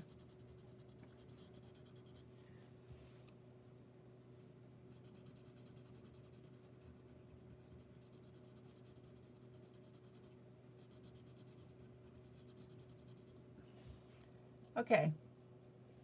So now I'm going through and I'm detailing.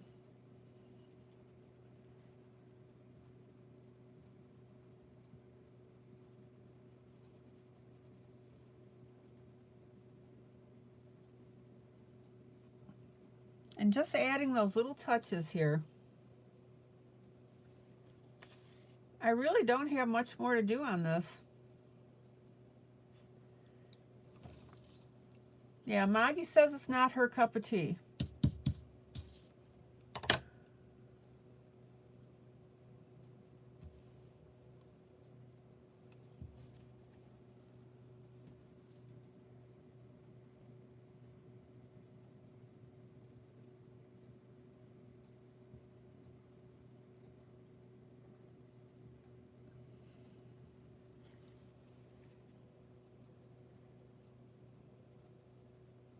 Okay, now I've got a little bit of chainmail here up at the top.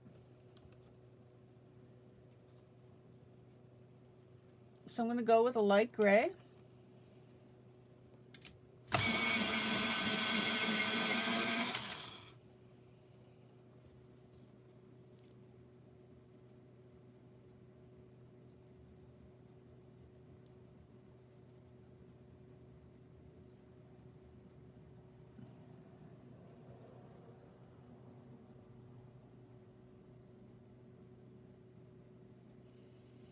Kathy, you'll have to let us know when you watch it and tell us what you think of it. Okay, now. Yeah, it's Soylent, Soylent. No, it's not. No, it's not a scary movie.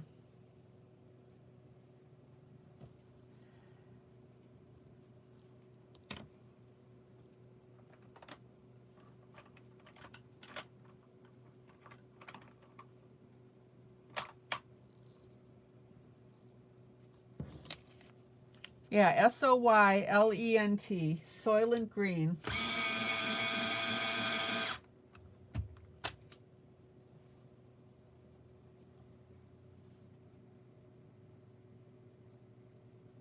Charlton Heston's in it. Okay, so I'm just getting this area behind the glasses that I missed.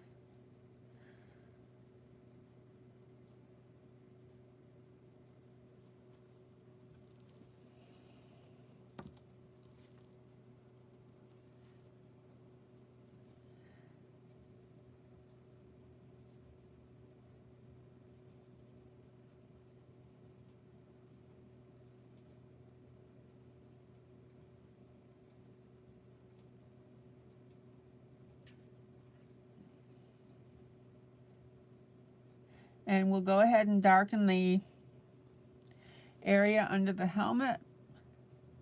And I'm going to add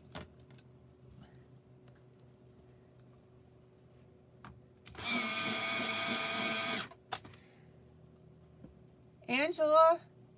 No, Kathy.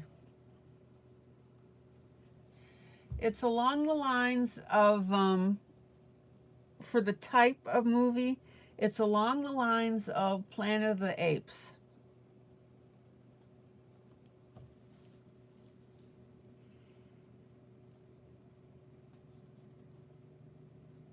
I'm going to pink up those lips a little bit.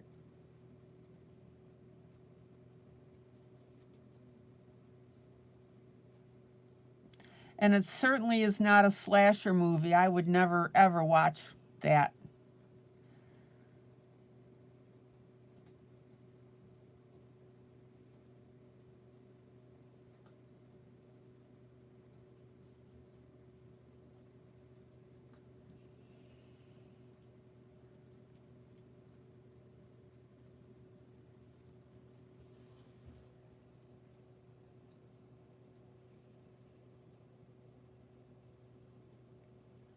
Okay.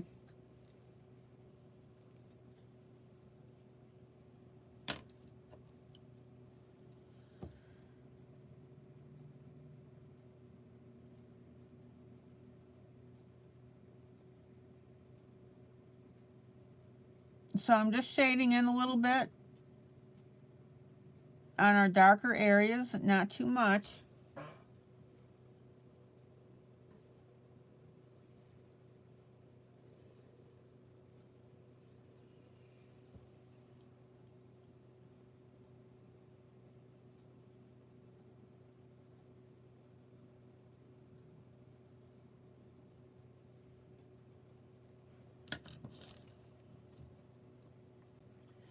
And then any areas now, let me pull out.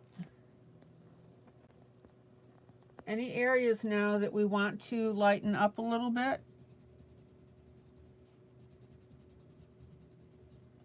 take your Faber-Castell 103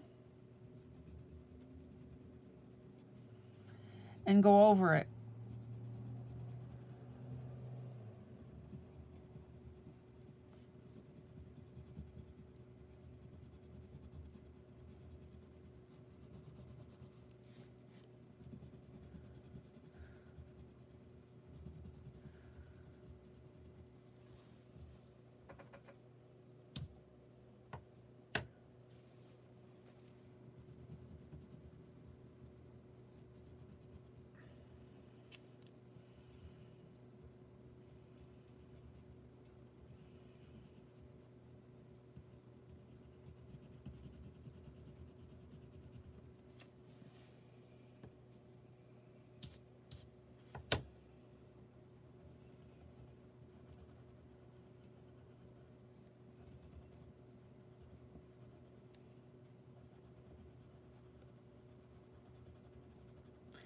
I really like movies that have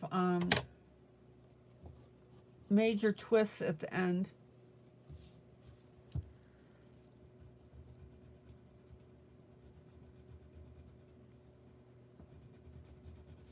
I like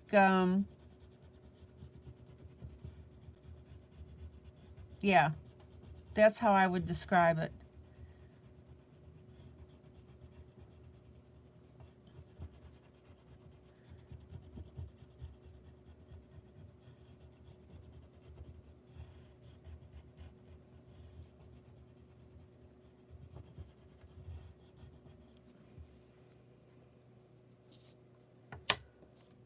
we are in good shape.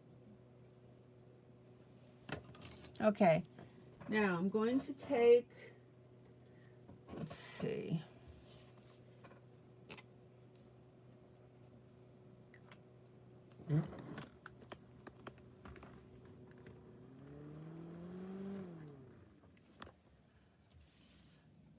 what was that movie? You guys need, I'm totally blanking on titles because I'm a little overtired tonight.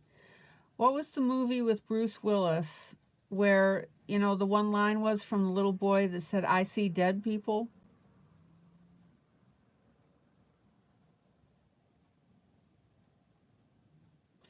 And there was a twist on that movie as well.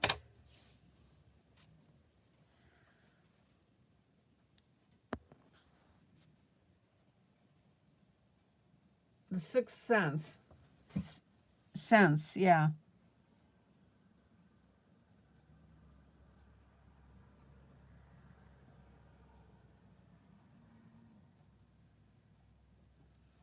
Now that was a really neat movie. No violence in it.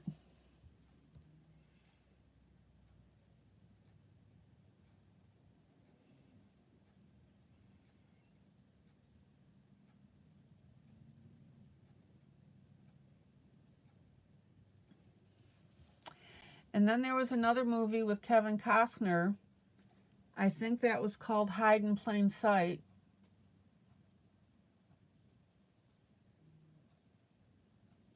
And he was in the Pentagon.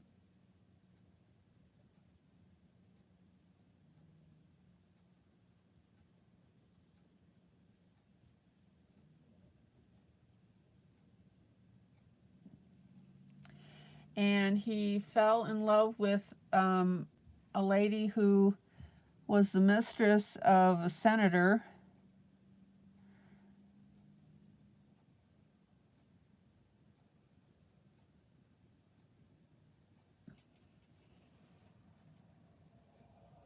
What was that movie? And because of something that happened to her, he ended up being chased or pursued through the movie.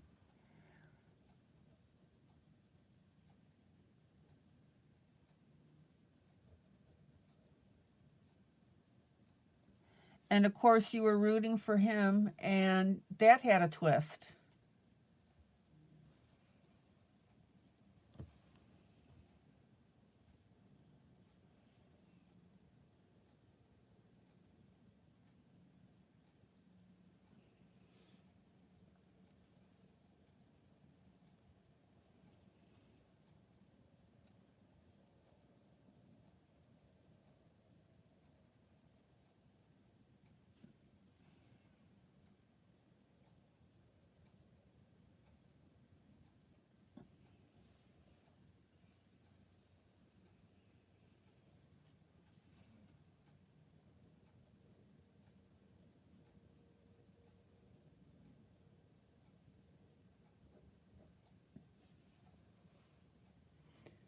Let's see. And then there was another movie I've enjoyed. That one was um, James Brolin was in it. O.J. Simpson was in it.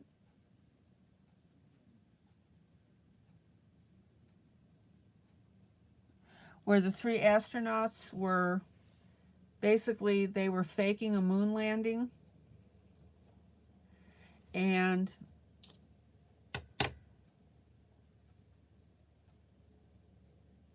Angela, good night. All right, now check out how cool this ring that I'm darkening is making this whole piece look. I'll pull out.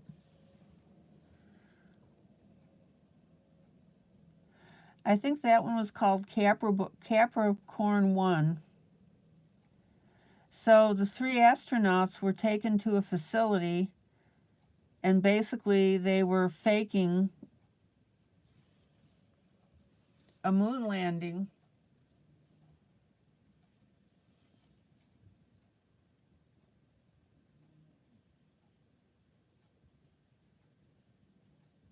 But something went wrong in the broadcasting, and what it was, NASA had launched, they actually had launched a rocket, but the astronauts weren't on it. They were in this facility in the desert. And when it was time for the rocket to come back, it crashed, burned up an entry. And so the problem that came out of that, good night, Angela. Good night, Angela. Good night, Angela. So glad you visited us tonight.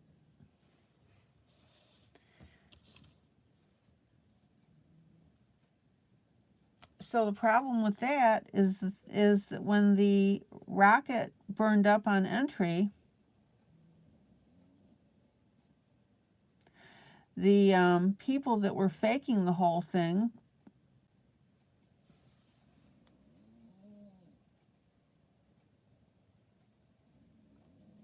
had these 3 astronauts that were being housed in basically in a secret location. And the astronauts figured out, because they heard about the crash, that the government couldn't let them come back home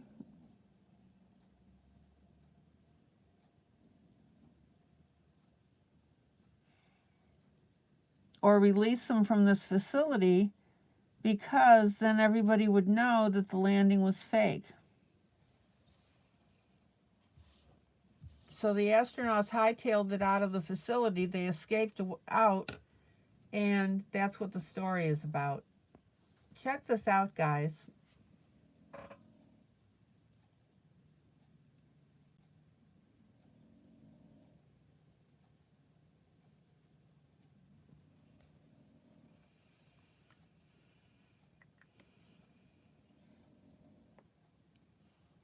Okay, let me work a little bit on this hair, and then I'm ready to go on to our next project.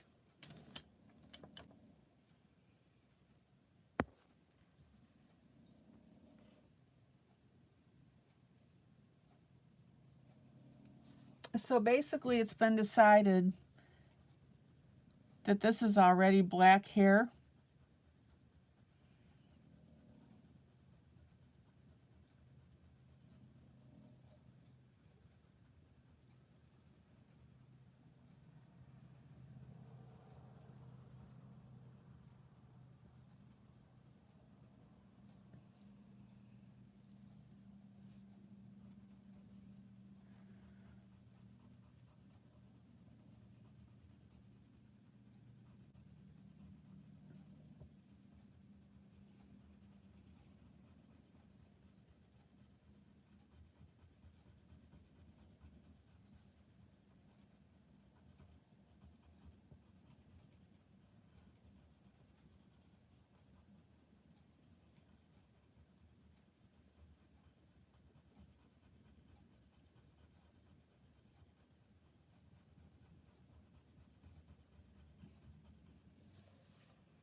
And now that I've got my black layer on there, I'm sorry, my gray layer, now I'm going to come through and I'm going to put a little bit of black on there.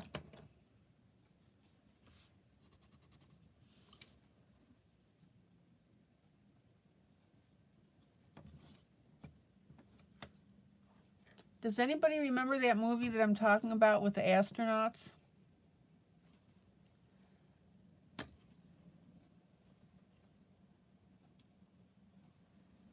Okay, so let's blend this up.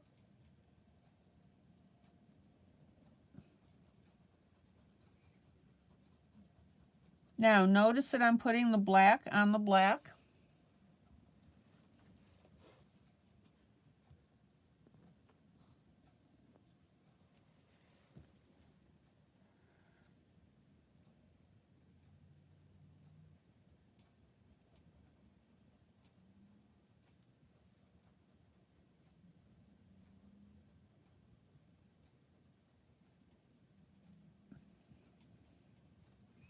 And we'll blend that into our light gray that we put in.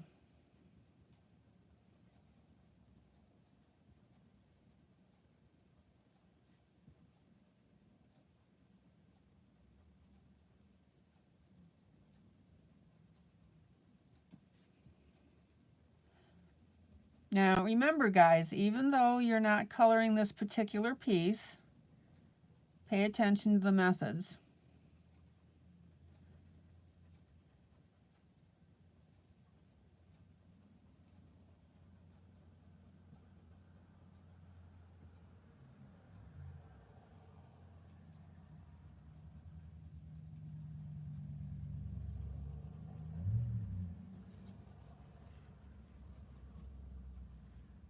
Isn't that cool?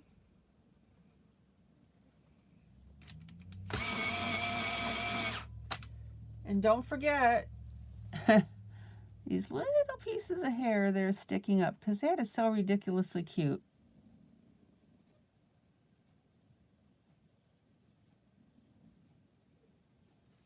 Check it out.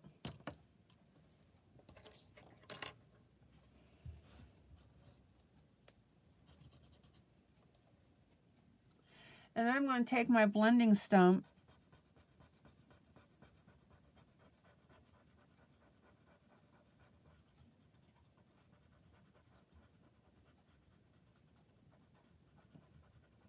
and soften that and blend it up.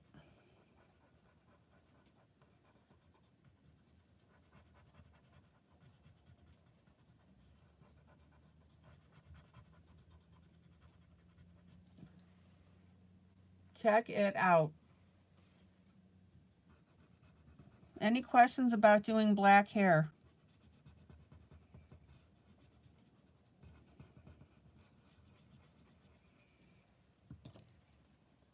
Again, multiple colors used.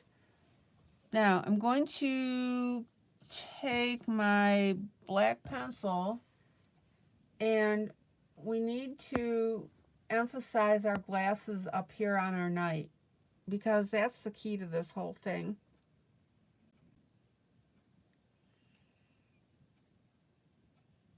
And what makes it look cute.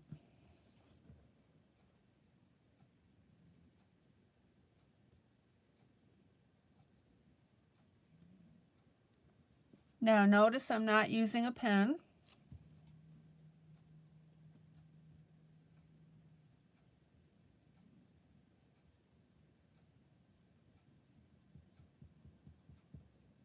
We just want that dark enough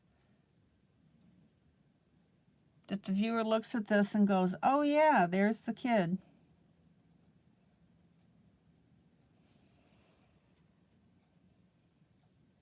A fact which escaped me for a couple days.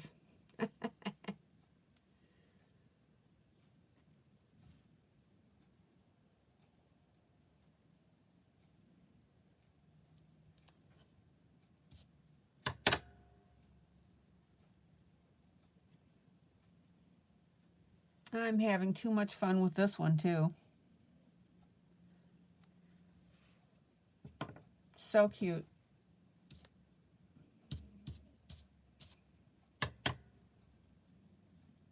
All right. Let's pop over to the castle.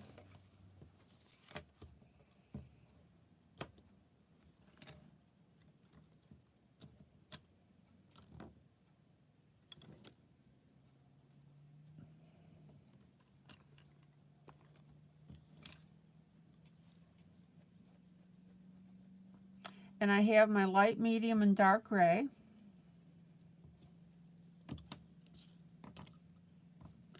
And we'll go ahead and start shading that in.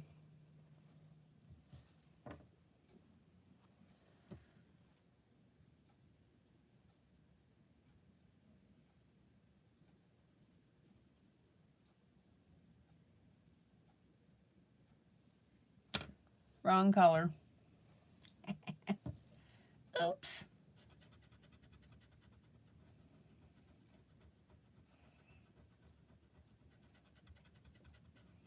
Sorry, my bad.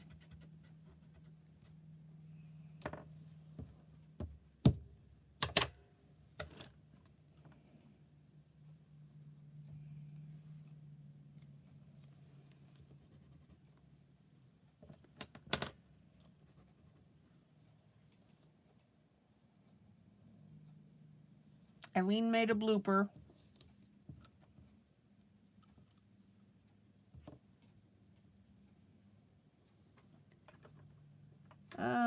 see what we got here. All right, let's try this again. These are the cliffs.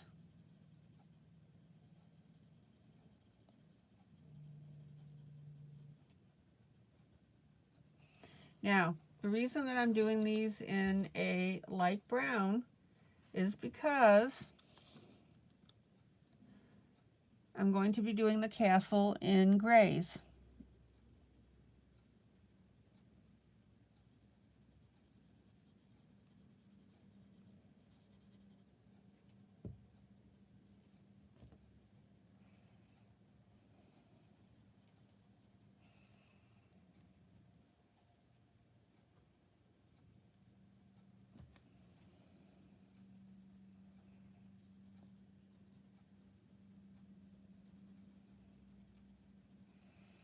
And if you look at this puppy carefully, we've got a village down here.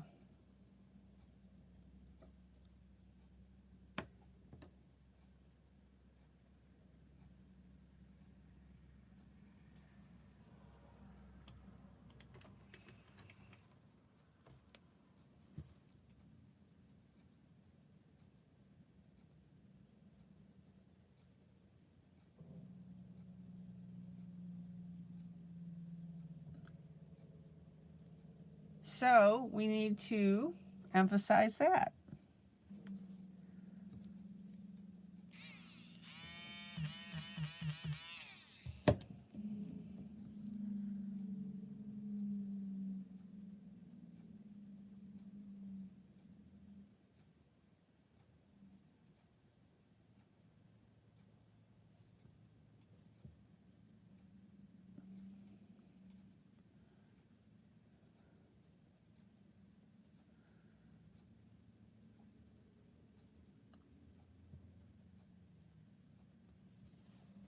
So I'm going to use my orange, and I'm going to use a little bit of brown.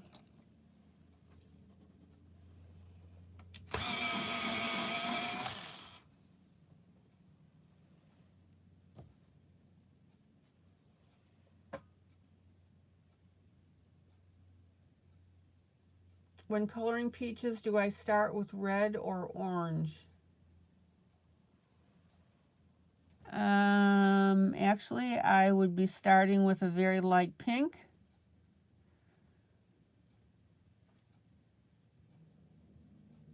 You're going to have pink, green, light green,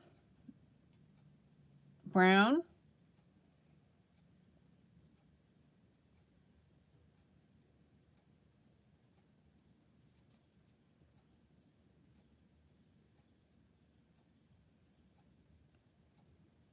a little bit of orange, not much.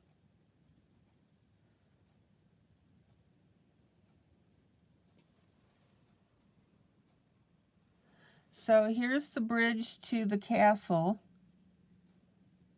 Oh, that's what this is. This is the, okay, I got it. This is actually the bridge to the castle. Just dawned on me what this is.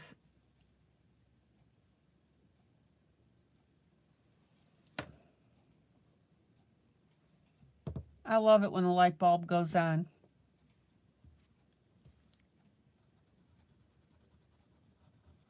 Sandy, Google a picture of a peach. Start with your base color, add your highlights after that.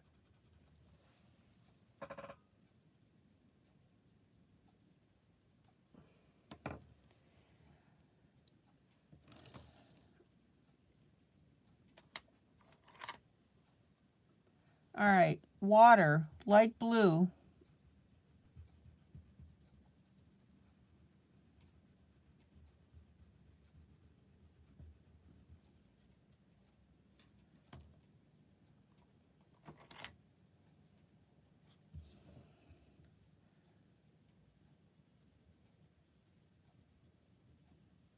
And we'll shade in those waves.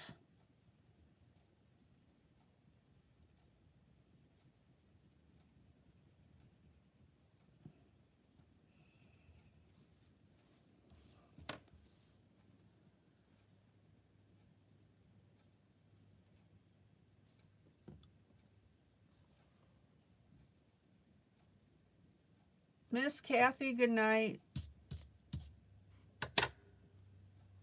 Thank you so much for stopping by.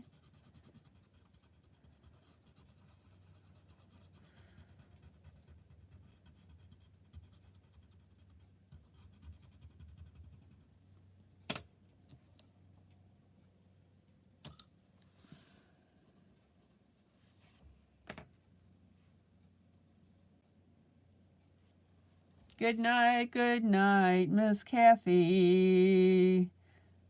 So glad to see you here. Sleep well tonight, and pleasant, pleasant dreams. That'll scare you off.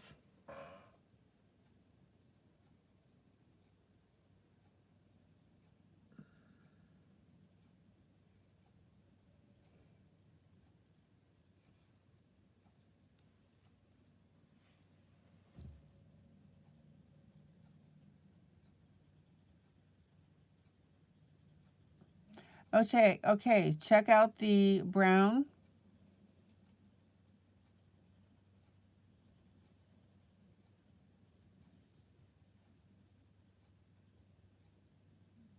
The dark brown and the lighter brown. And again, the reason I'm doing that is because I'm planning on doing the rest of the castle in grays, and I didn't want it all to merge together.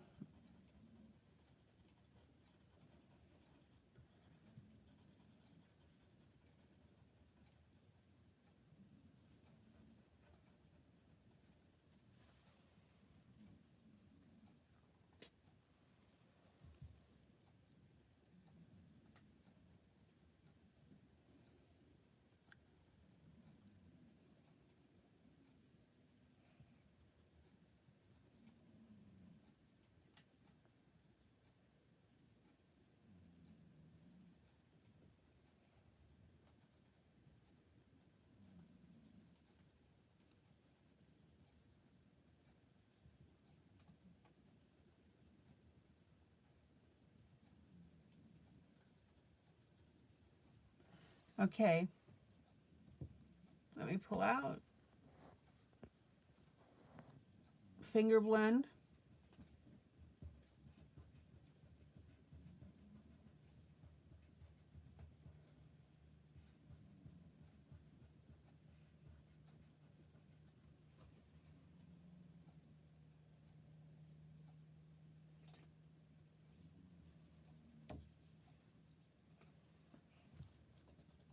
And then we'll clean up that sky around here a little bit.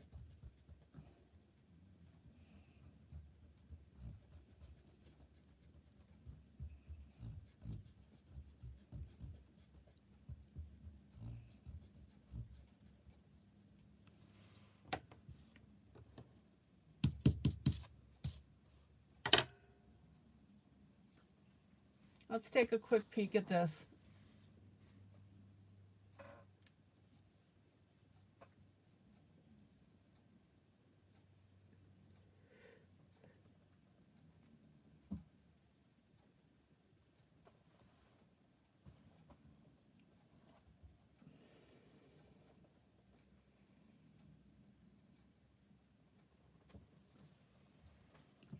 Okay, now back to our castle.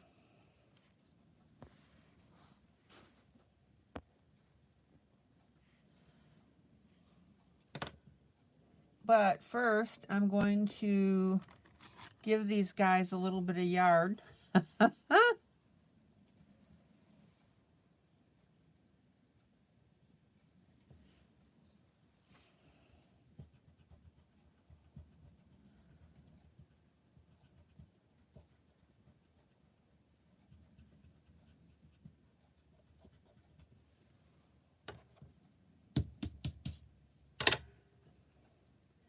It's the details, guys.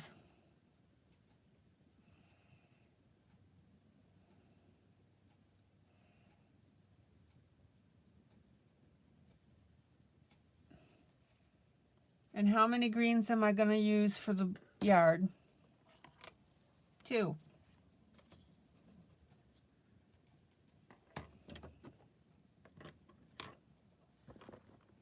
Why do I use more than one color? Dimension.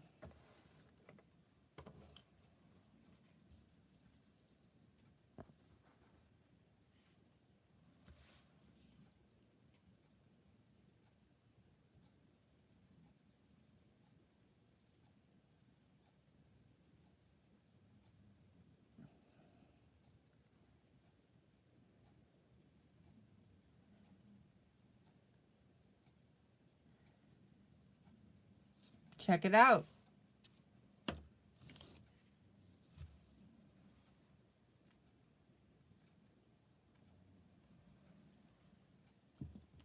Okay.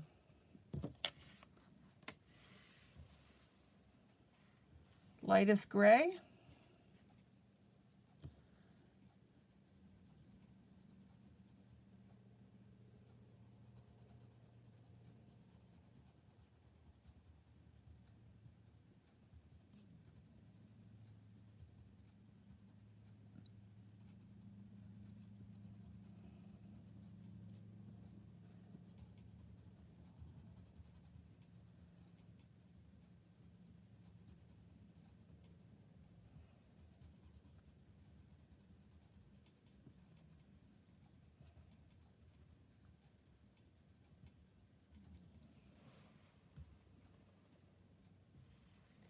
And my very top, I don't know about you, but my castle, any decent castle is going to have what? A red turret. I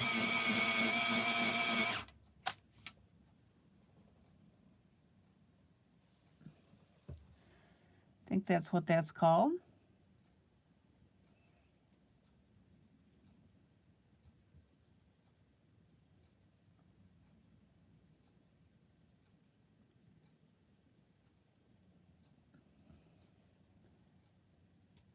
Now we're not going to go with a bright color. Right? We're going to mute that.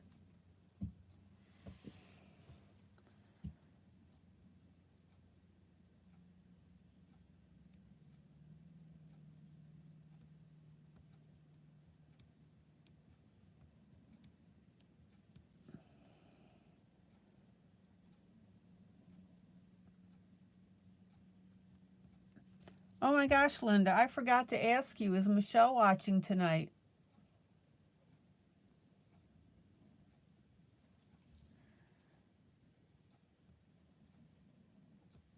I'm sorry.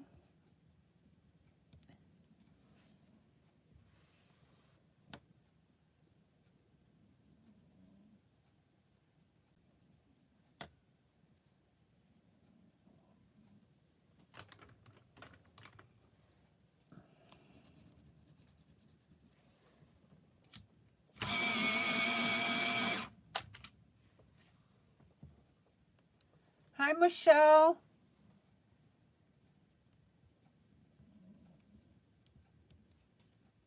I am so sorry I forgot to ask. Well, hello, Darlene.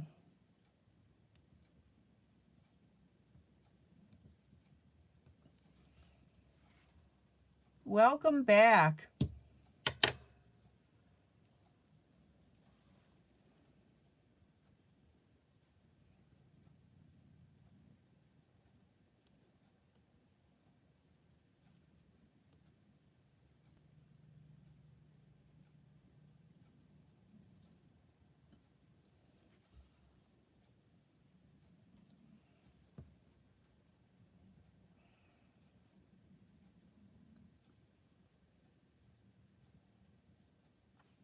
Okay, so I'm going to add some orange roof here on some of the houses that are inside the castle.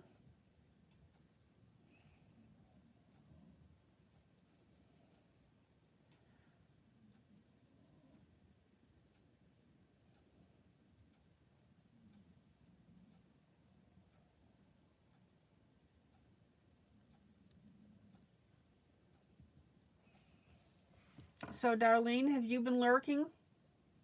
All right, so let me pull out so you can see this.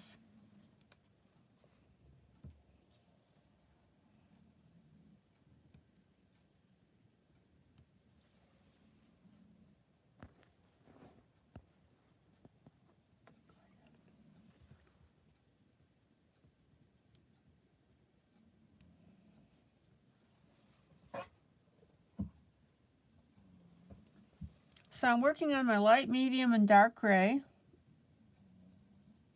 So I'm going to come in now with my dark gray.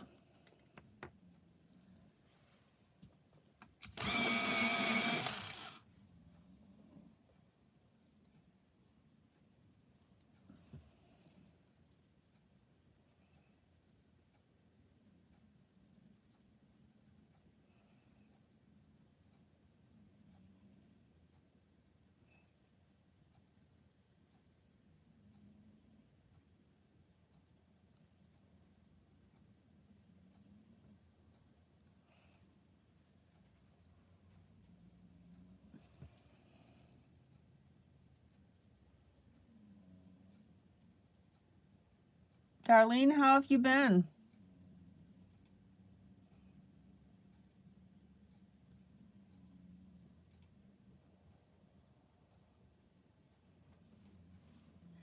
And then I'm going to come in with my medium gray.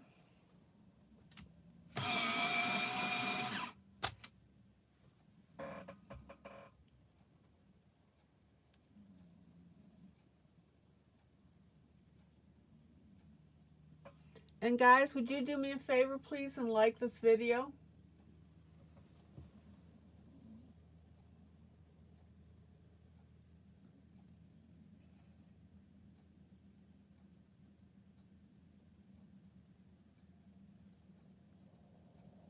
Which at the moment is actually a broadcast, and then it'll be a video.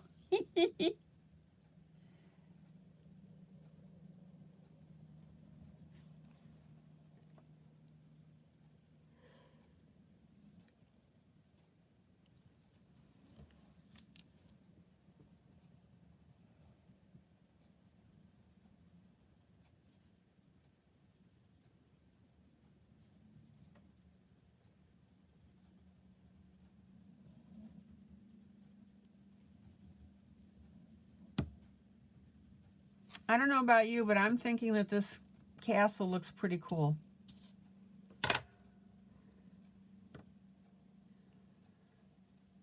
Just been busy. But you went through all of my Facebook posts since August 17th to see what you've been up to, and I see you've been busy. I'm looking forward to doing some coloring with you. Wonderful.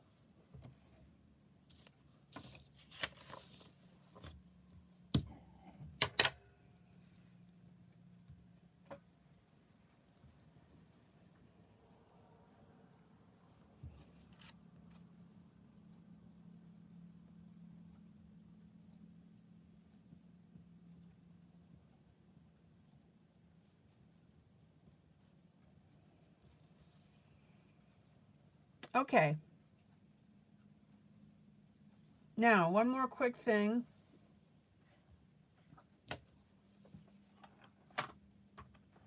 Not quick, but one thing I want to address before I move on to Victoriana. I am doing great. Thank you for asking.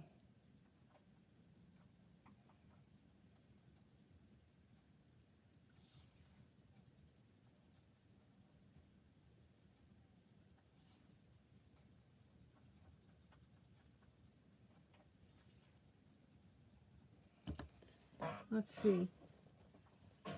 I just released coloring book number 72.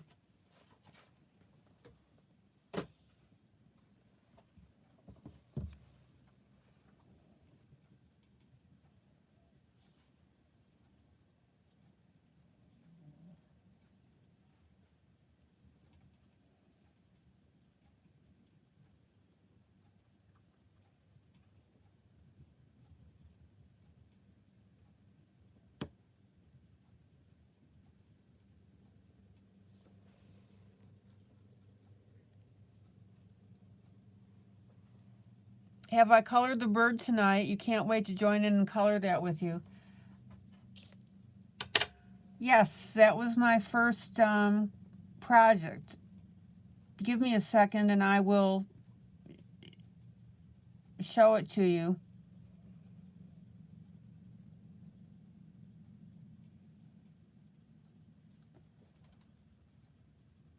Now, I'm coloring the face, and I will be coloring the skin, the arms and the legs a little darker.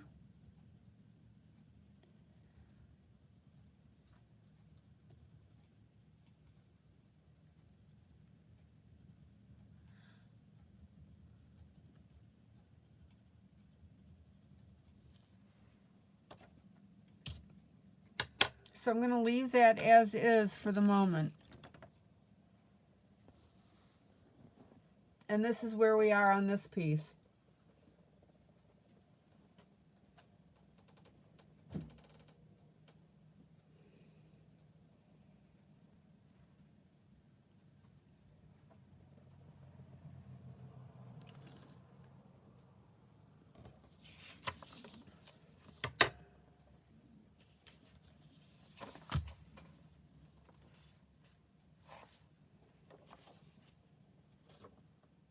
There's the hummingbird.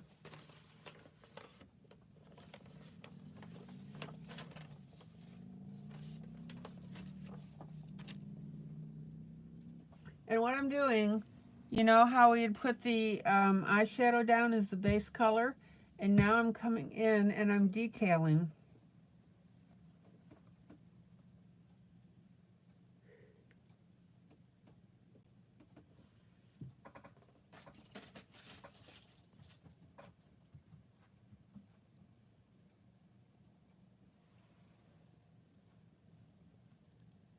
And that's what I was doing earlier tonight.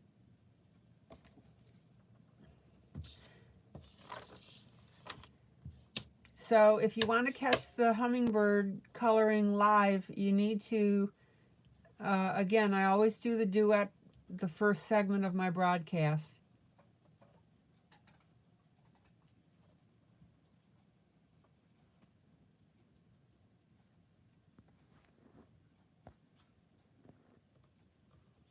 Okay. Victoriana.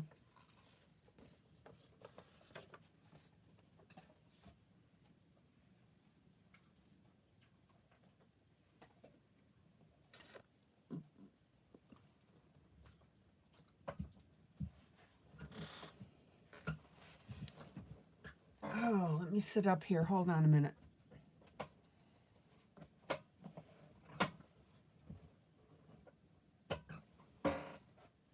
All right.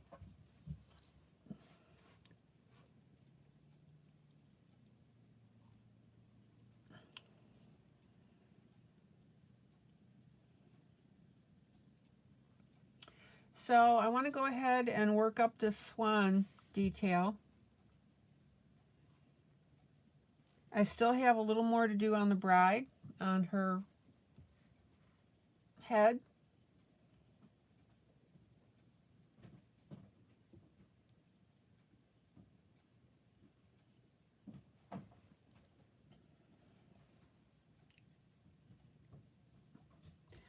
Actually, I think I'm going to work around this picture a little bit.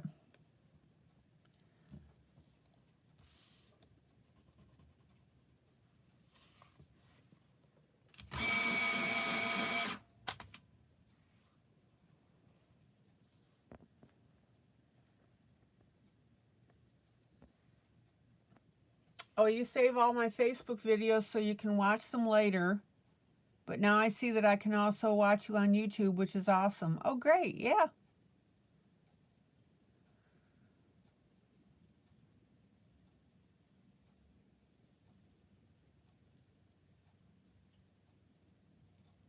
I'm glad that works for you.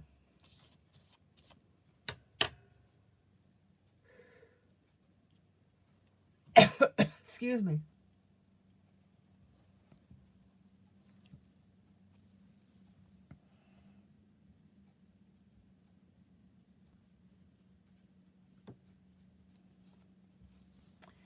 All right. So I'm going to work this in gold.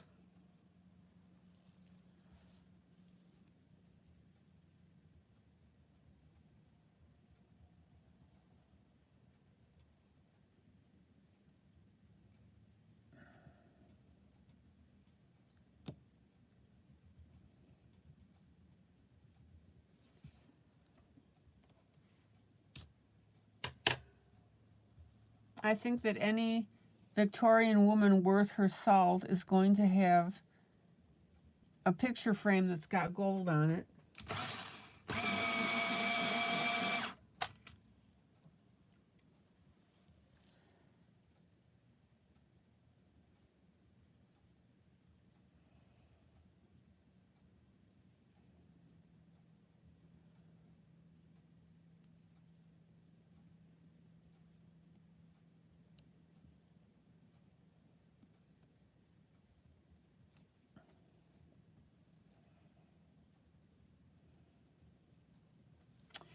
And then the area, of course, behind the veil is going to be what? Lighter.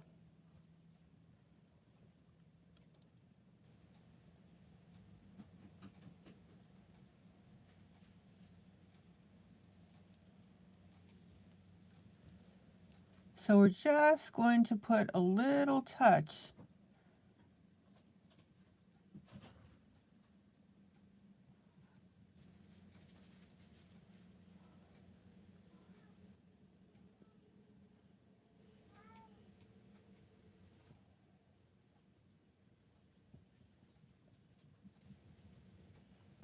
Not much.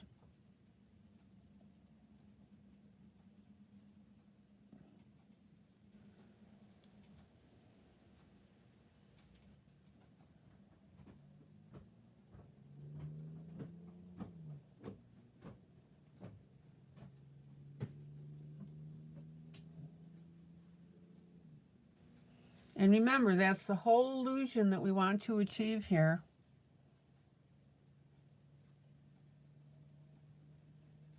That's the point.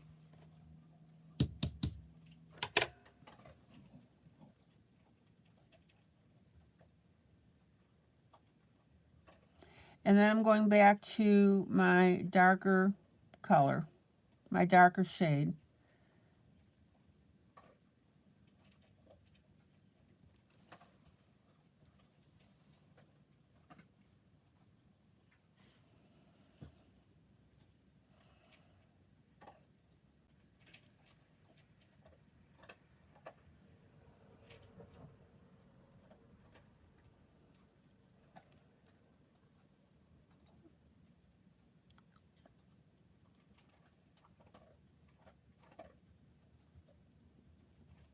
Darlene, do you have a copy of that hummingbird? Oh, you always have YouTube when you're working around the house.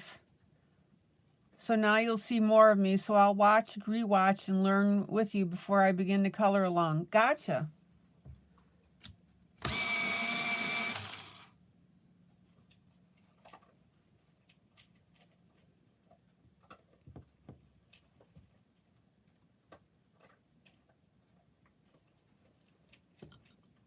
Yeah, the reason that I moved to YouTube was because Facebook got really screwed up with comments. I mean, it was a mess.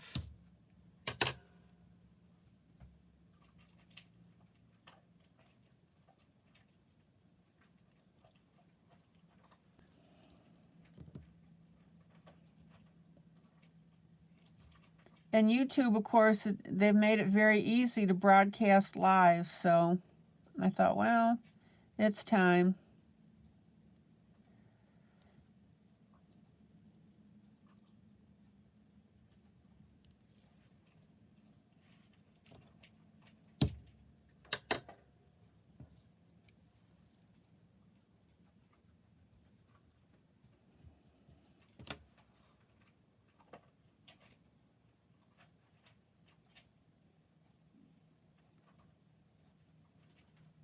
All right, let's clean this up here.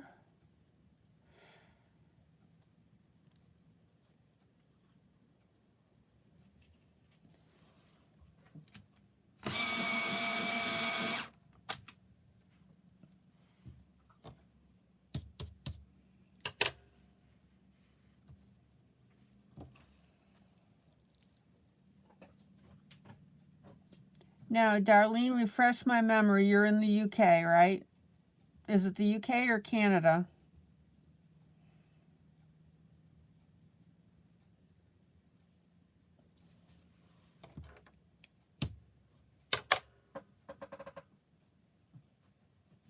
Oh, you have a copy of the bird along with many more pictures that you shared. I'm also looking forward to having a coloring journey with you during the snowy months, Canada.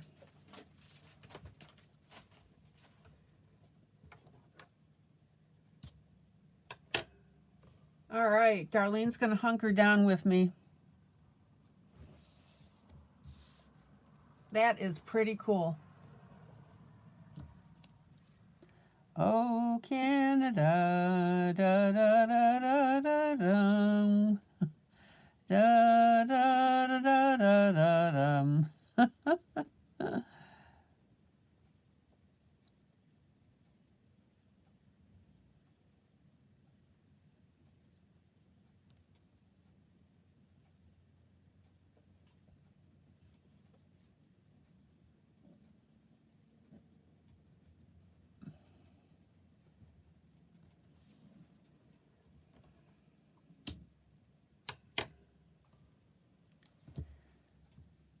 I thought it was Canada. I couldn't remember.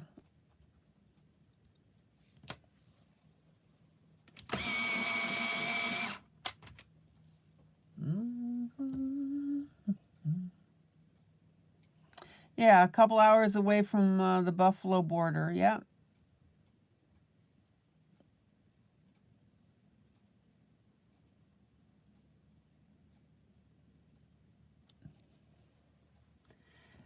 Yep, my old hunting, well, that's where I was born, that area.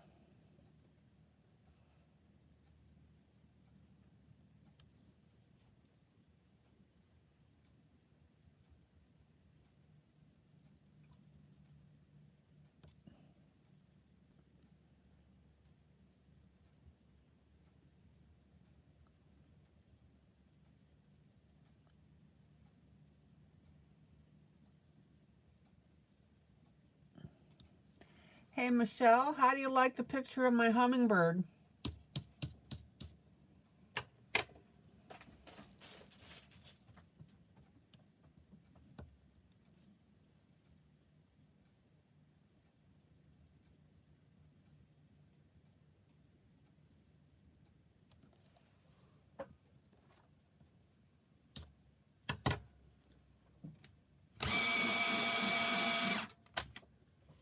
Hold on, guys. I've got to give Vicky her supplement. Oh, yeah. Treat. There you go. Okay.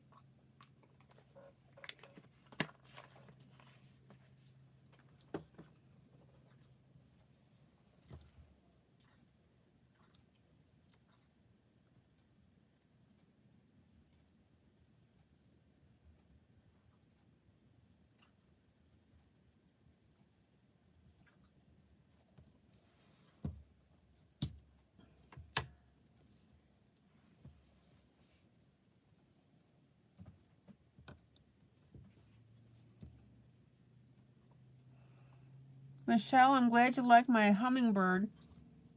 Michelle, I am so happy that you're joining us now.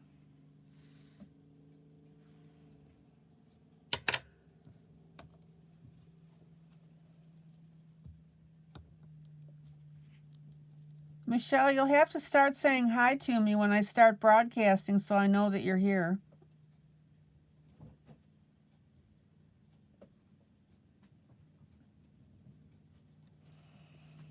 Will you remember to do that?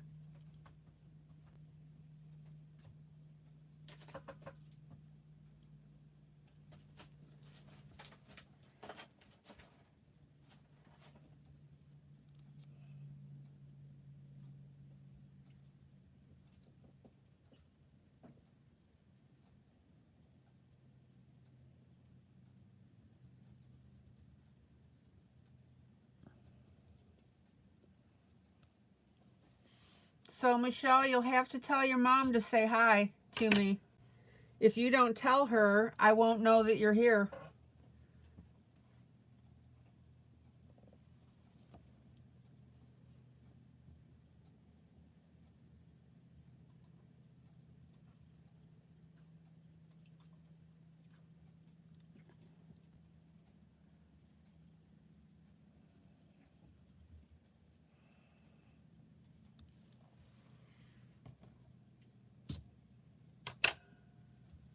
Okay.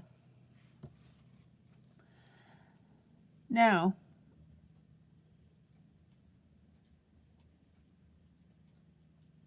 the reason that I'm doing this frame in the golds is because we've got so much going on in this picture. I don't want it to conflict with anything else. So I'm deliberately making it subtle colors.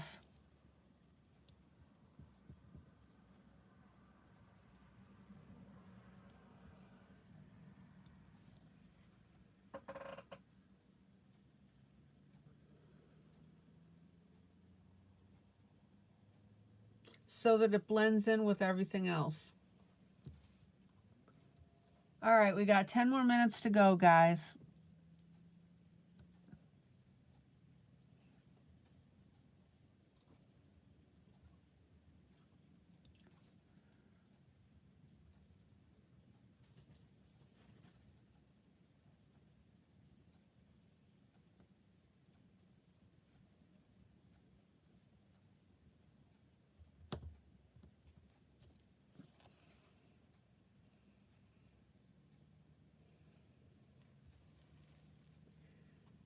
The idea basically is to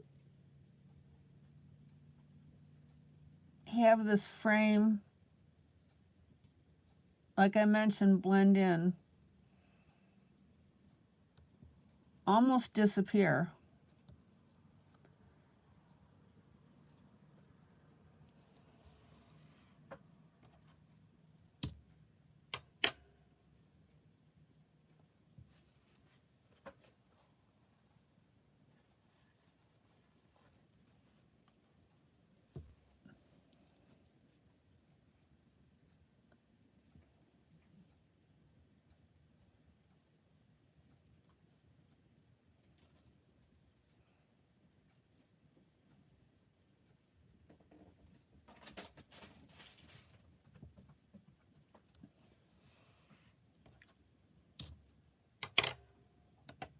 Let me pull out so you can see this whole thing. Check it out.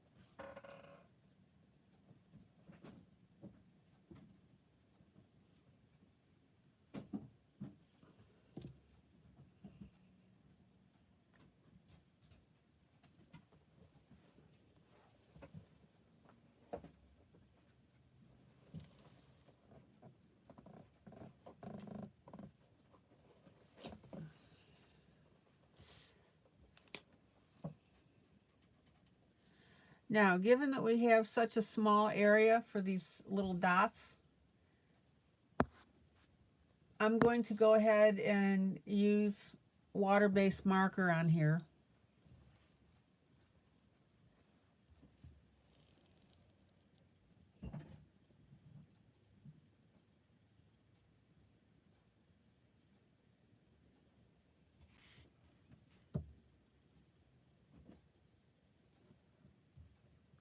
Now, notice how when I pick up that water-based marker, it leaves a dot in the center. So we need to get rid of that by just touching our finger to it, because I don't want those little dots in there. Basically, it's leftover marker.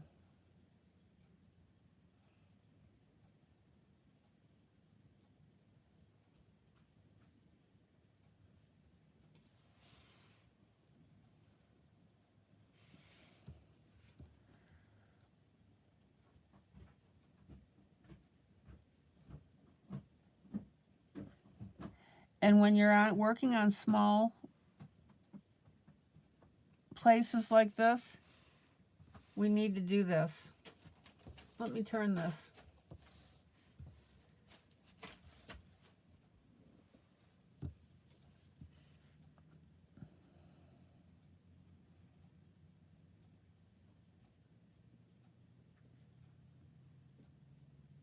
Now, you don't have to move your finger. You just need to touch it.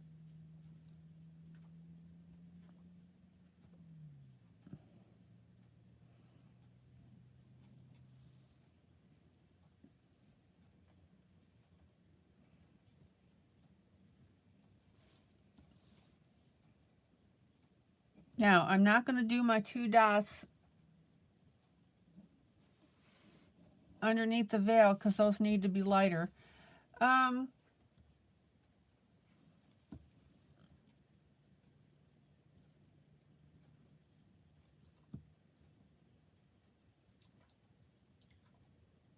Because with the water-based marker, it's an overall lighter color. It's not as intense. And given that this is a Victorian piece, it's meant to be basically light and delicate.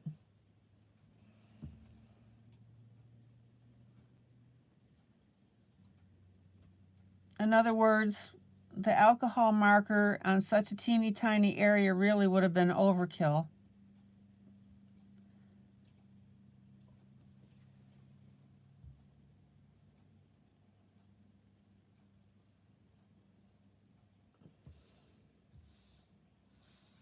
All right, I'm working across the top here.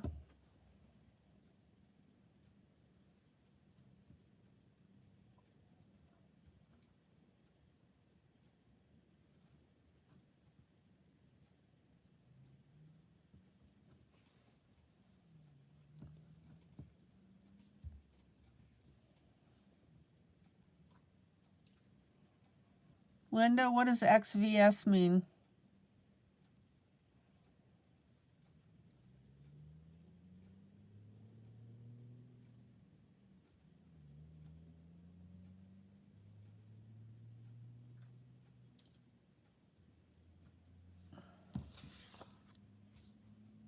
All right, let's pull out. Oh, no, I'm not going to pull out yet. Now, underneath the veil, we need to come in with a very light blue.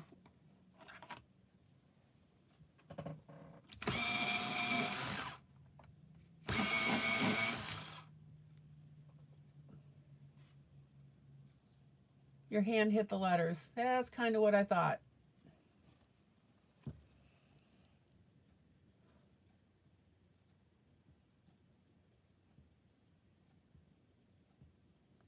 See how much lighter that blue is behind the veil as opposed to our marker.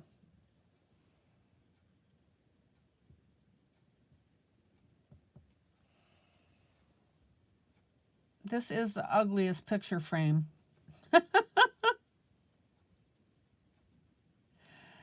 Oh my gosh.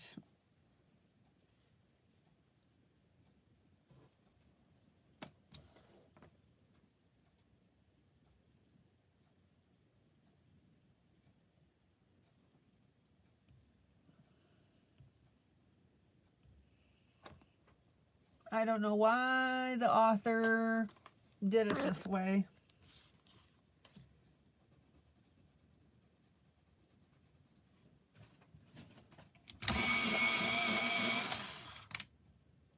This thing uggles.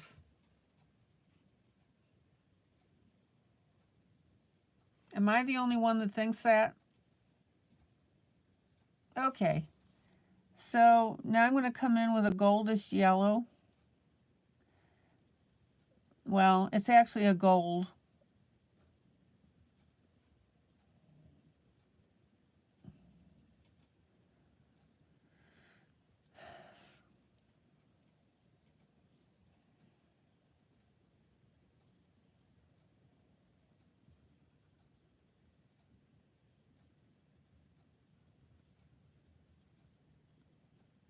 Anybody else think that this picture frame is ugly?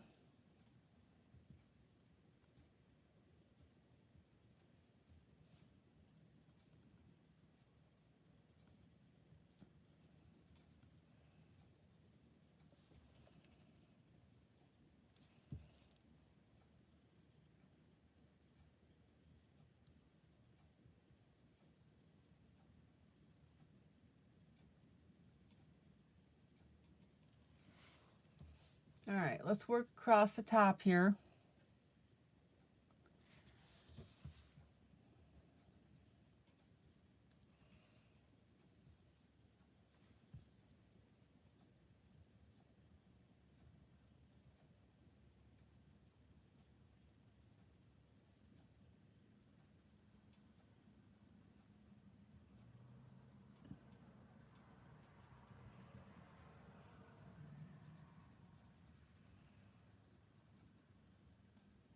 I mean, I'm doing my best on this.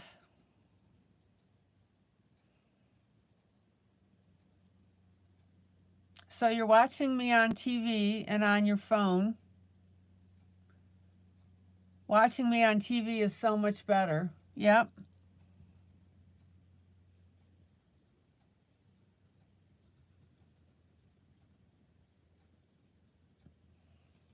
Yeah, you're broadcasting from your phone to your TV. What size TV do you have?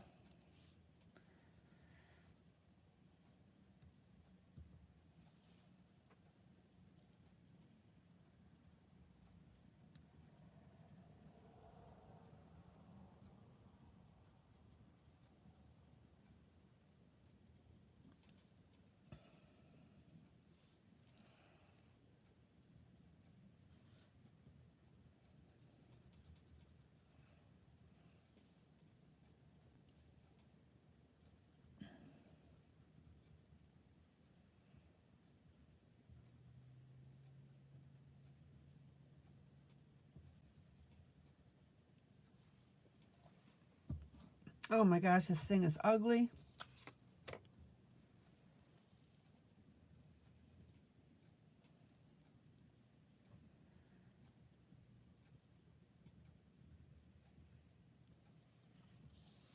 Okay, so let's turn this corner. Oop, hold on, let me get back. There we go. You get YouTube on your TV. I'm watching you in the bedroom, only 24-inch, but it's bigger than your phone. Oh, yeah.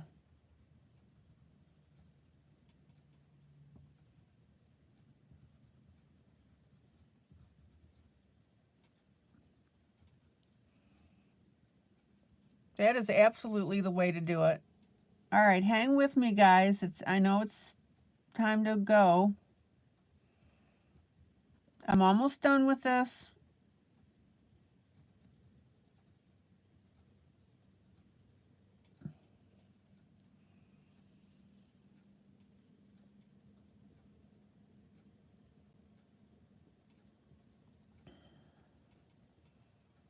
So nobody agrees with me that this frame is ugly?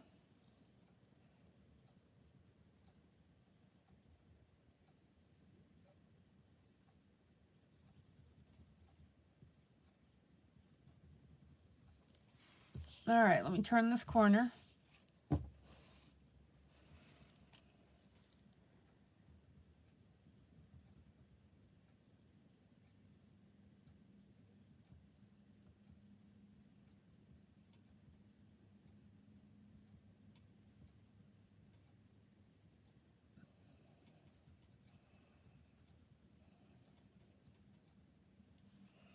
It's just different.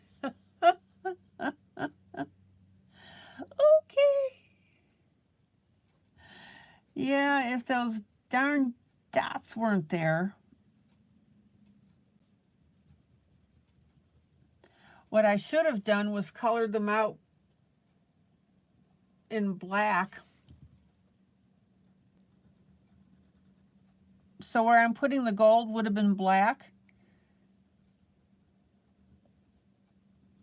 Too late now. Okay, then we're going to come over to our corner, right?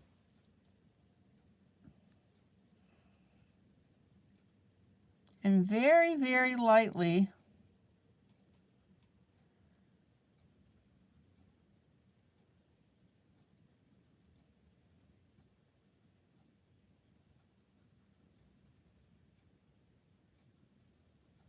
fill in that gold. Check it out.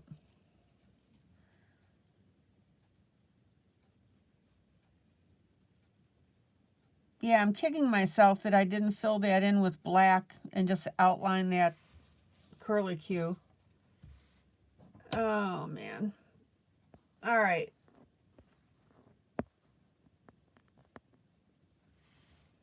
So here's where we are right now with this.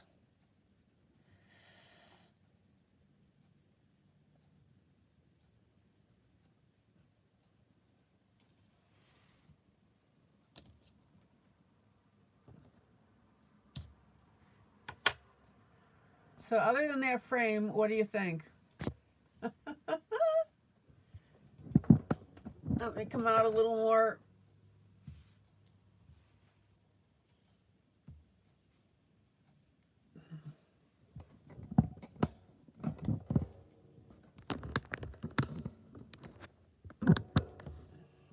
Sorry for the movement. All right. So here's our Victorian bride.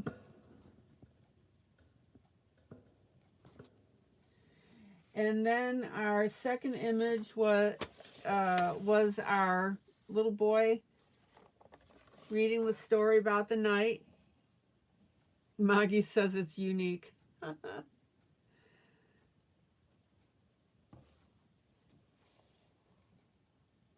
It's probably a family heirloom frame. Yeah. Good one, Linda. Michelle, do you think that that frame is ugly? And then we've got our hummingbird. Now remember, on our hummingbird, I'm detailing in now the specifics and the color.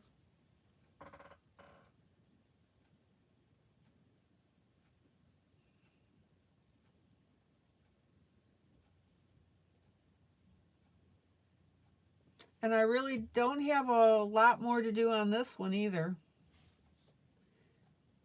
So we've been pretty busy. We have. Okay, guys, this is ILene Vick for Teaching Adult Coloring with ILene Vick. Guys, joyous, joyous coloring.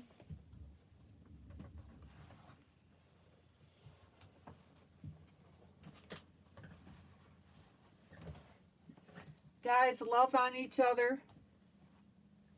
Michelle doesn't know. Love on each other, that's what we're known for. Sandy, give Gracie a pet for me. And I will see you tomorrow night, same time, same place. I'm going to zoom in on this ugly frame.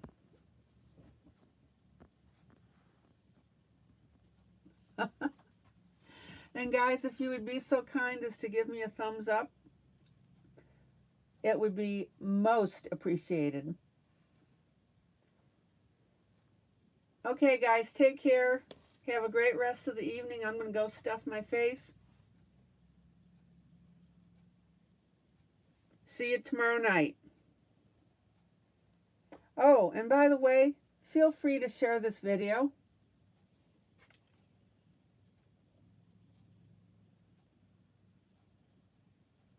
Take care, guys. Bye.